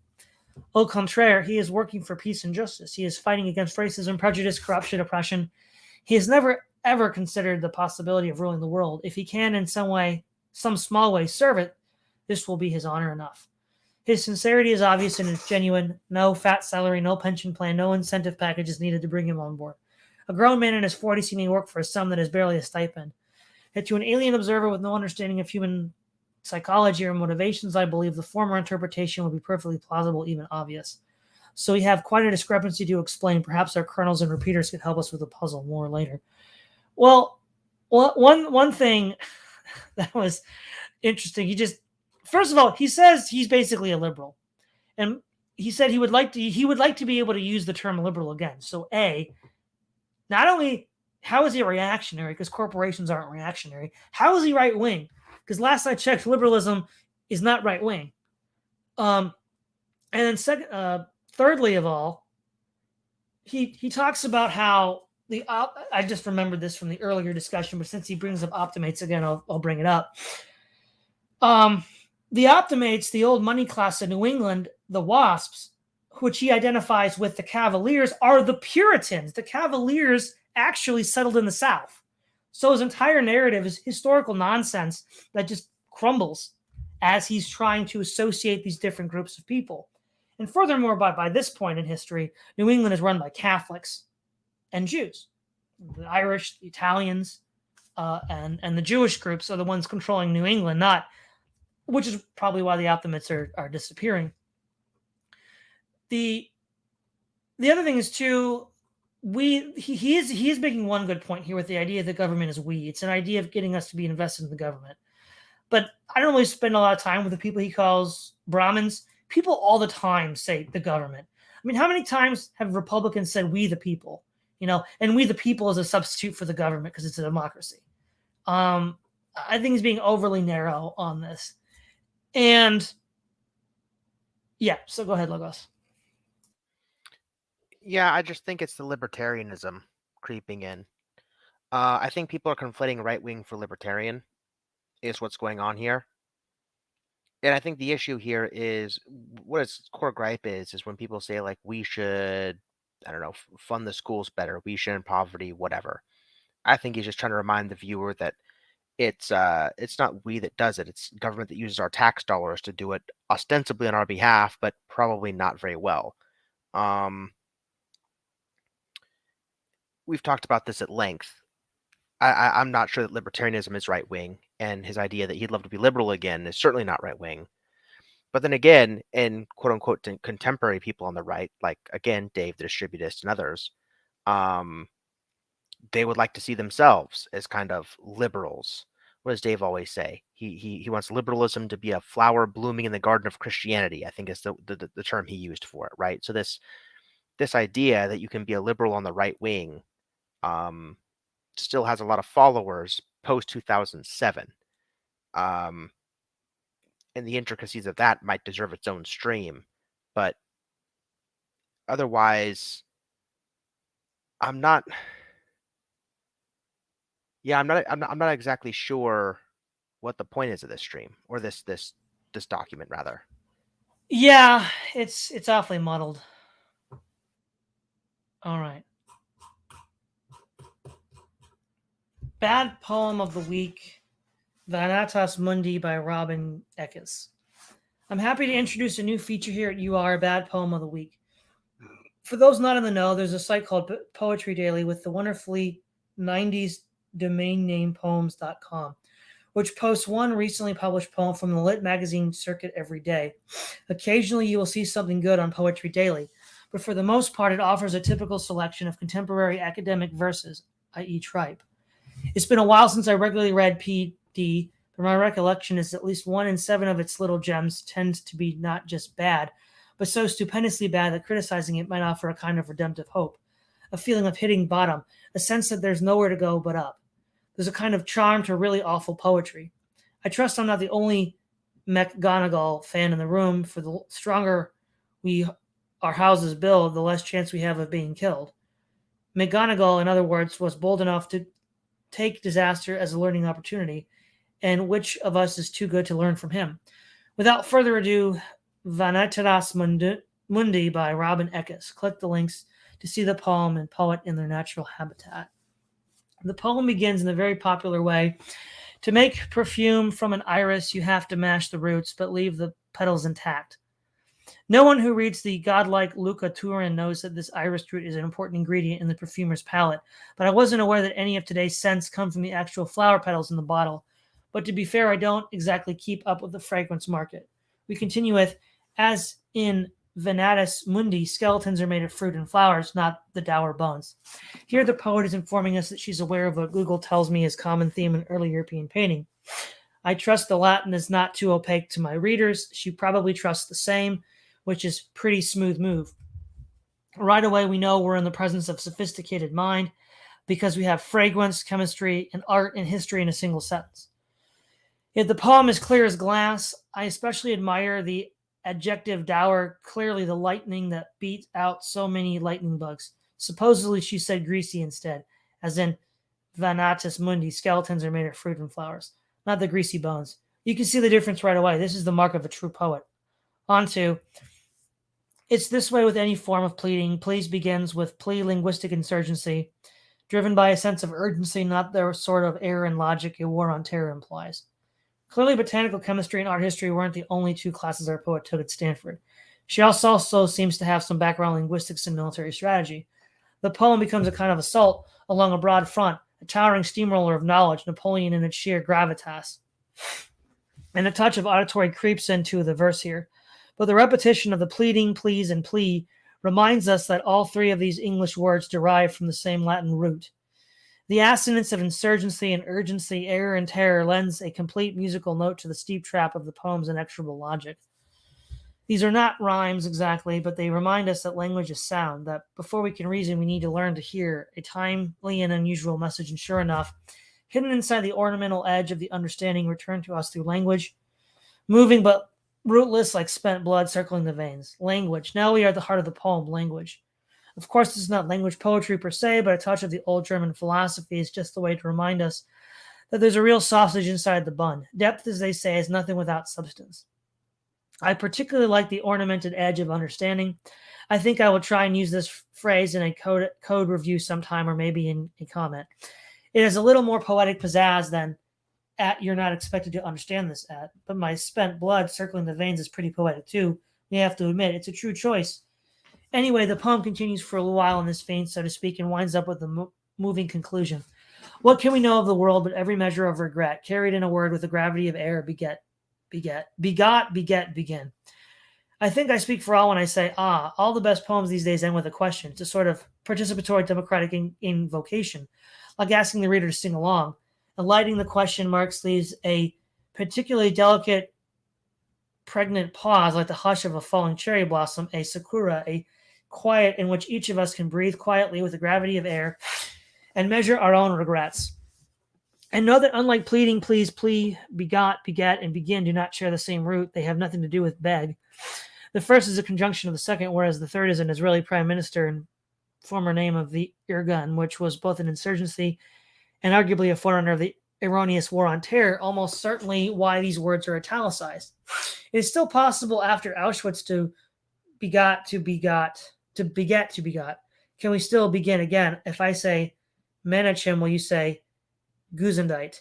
The poem leaves the question unanswered, and yet in a way answers them. And that's all for this edition of Bad Poem of the Week.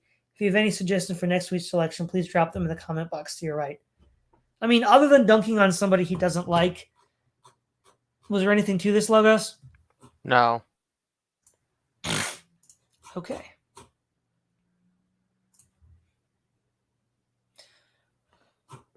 Okay. The richly colored medium square, May 9th, 2007. Commenter reasonably disappointed by what strikes him as a pointless snarkiness challenges me to find something worth printing on these millions of sacrificed trees. Unfortunately, I'm no Hercules, and not even he was asked to dive for pearls in the Augean morass.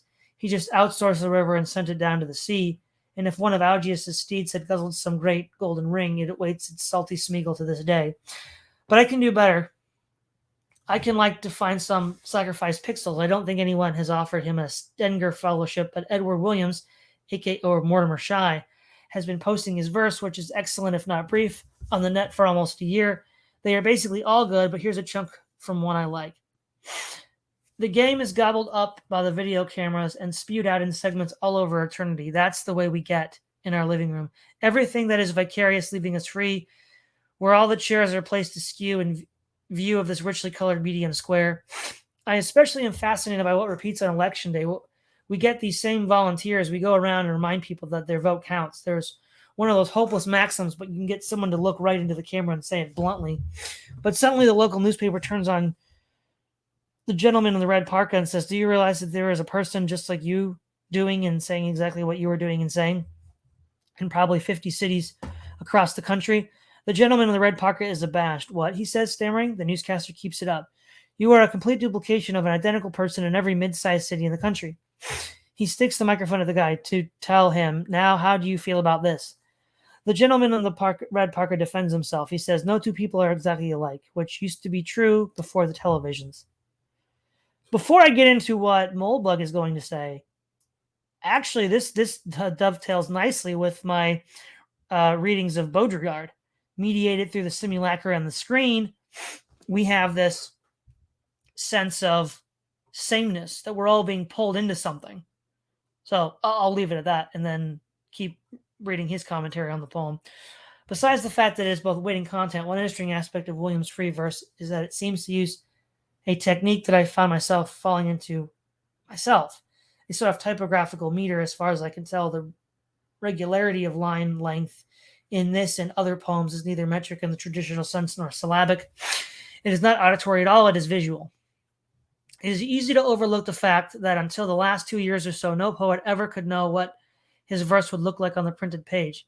Did Robin Jeffers or Maureen Moore, both of whom produced some vast Orwellian lines, which some editors or Jeffers actually have to break twice, actually handwrite in a right margin with an intended break? Or do they have really wide notebooks and cramped little handwriting? I bet on the latter. I can't stand these typewriter-introduced breaks, and I was overjoyed to face Grace Schulman's new edition of Moore, which has a reasonably wide page and avoid most, though not all of them. Jeffers is simply unsalvageable on this score, and I've actually found it an enjoyable exercise to type a few of his poems into the computer simply so I can read them with the lines intact. Now, with the word processors and blogs, the writer is author, publisher, and book designer in one, and it makes no sense for poetry to disdain this technical advice. Traditional meter, as well as more flexible rhythmic approaches, fulfill many, many functions. Verses will always be first and foremost about sound. A while ago, I saw a functional MRI study of what happens in your brain when you read silently to yourself. Nevertheless, one bit that lit up with the part was the part of the motor cortex that controls the vocal cords. Historians tell us that until the Middle Ages, reading without reciting was very much the exception, a kind of weird party trick. And modern science apparently confirms this prejudice. But one of the auditory roles of the meter is to provide timing. Meter is quite literally a metronome. However fast you read, you know that any X metric feet, for example, iambic foot, da da, which is naturally a rhythm of English, should go by as fast as any other X feet. Good poets play with this device, jamming on an unnaturally large amount of content, authority, or semantic into an unnaturally small metric space to produce a kind of meth head effect, or slowing it down to release tension. It strikes me that there's no reason at all that this visual consistency and line length, arbitrary though it is, especially in the proportional front, though I myself will never be weaned off VI, which is monospaced by definition, can't serve exactly the same function. The convention of the poem, certainly on Williams' poem, is that lines of equal length should be read in equal time, but that their auditory structures vary arbitrarily, which is a source of tension, and a good poet like Williams can control and master this tension. Somehow this seems like cheating. Poetry is an art, typesetting is a craft. The two should never meet. But this is romantic nonsense, and I won't allow it. Poetry, in fact, is entertainment, or at least it should be entertainment, and the entertainer is responsible for every aspect of the customer's experience, like it or not. I have nothing to say here, huh, Lucas? No.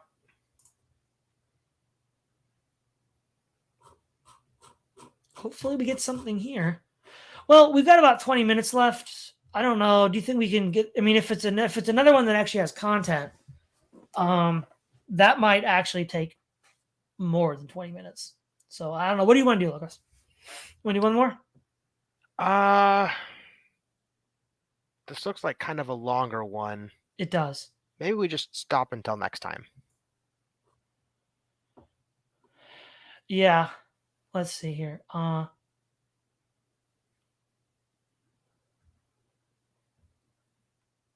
Yeah, sure. So I guess what I'll say in conclusion.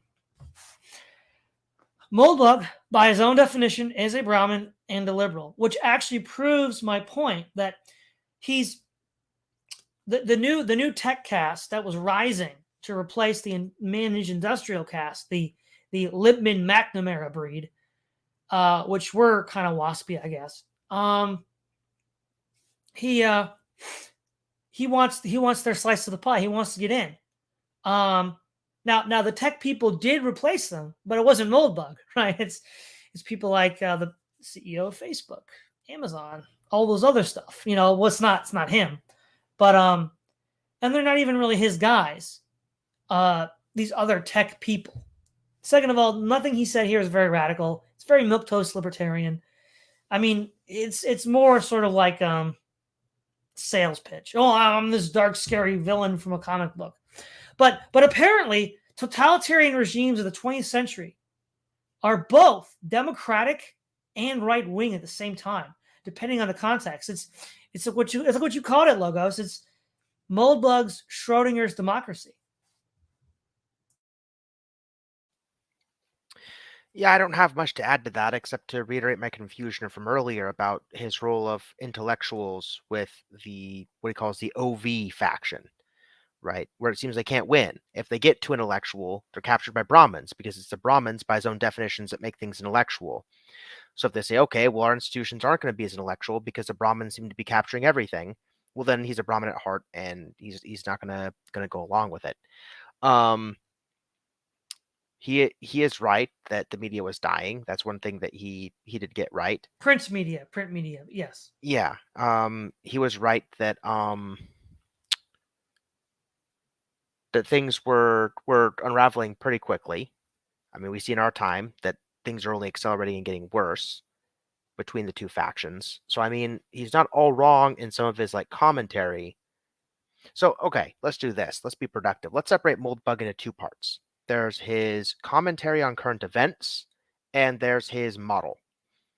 I think his commentary on current events is overall pretty good. But when he tries to model politics and make it some kind of an engineering problem, he just can't stop putting his foot in his mouth. And I think that's where he's going awry.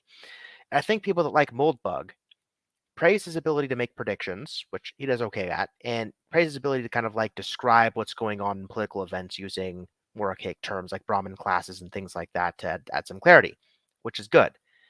But I think they take that stuff he does well, superimpose it onto his modeling part, which I think he's having a terrible time with right now, trying to find a model that's even like internally consistent.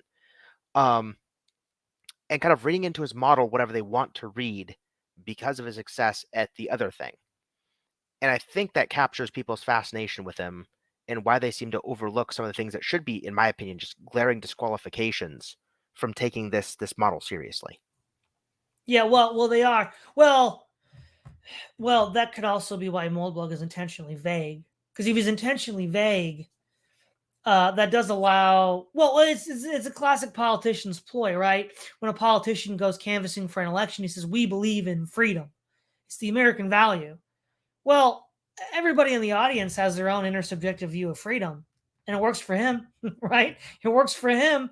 And so all these dissident right people with their own intrasubjective definitions of these terms, he's not going to press them for. Yeah, I think I agree. I mean, to reiterate the highlights again, I think his commentary on metaphysics was also really hilarious.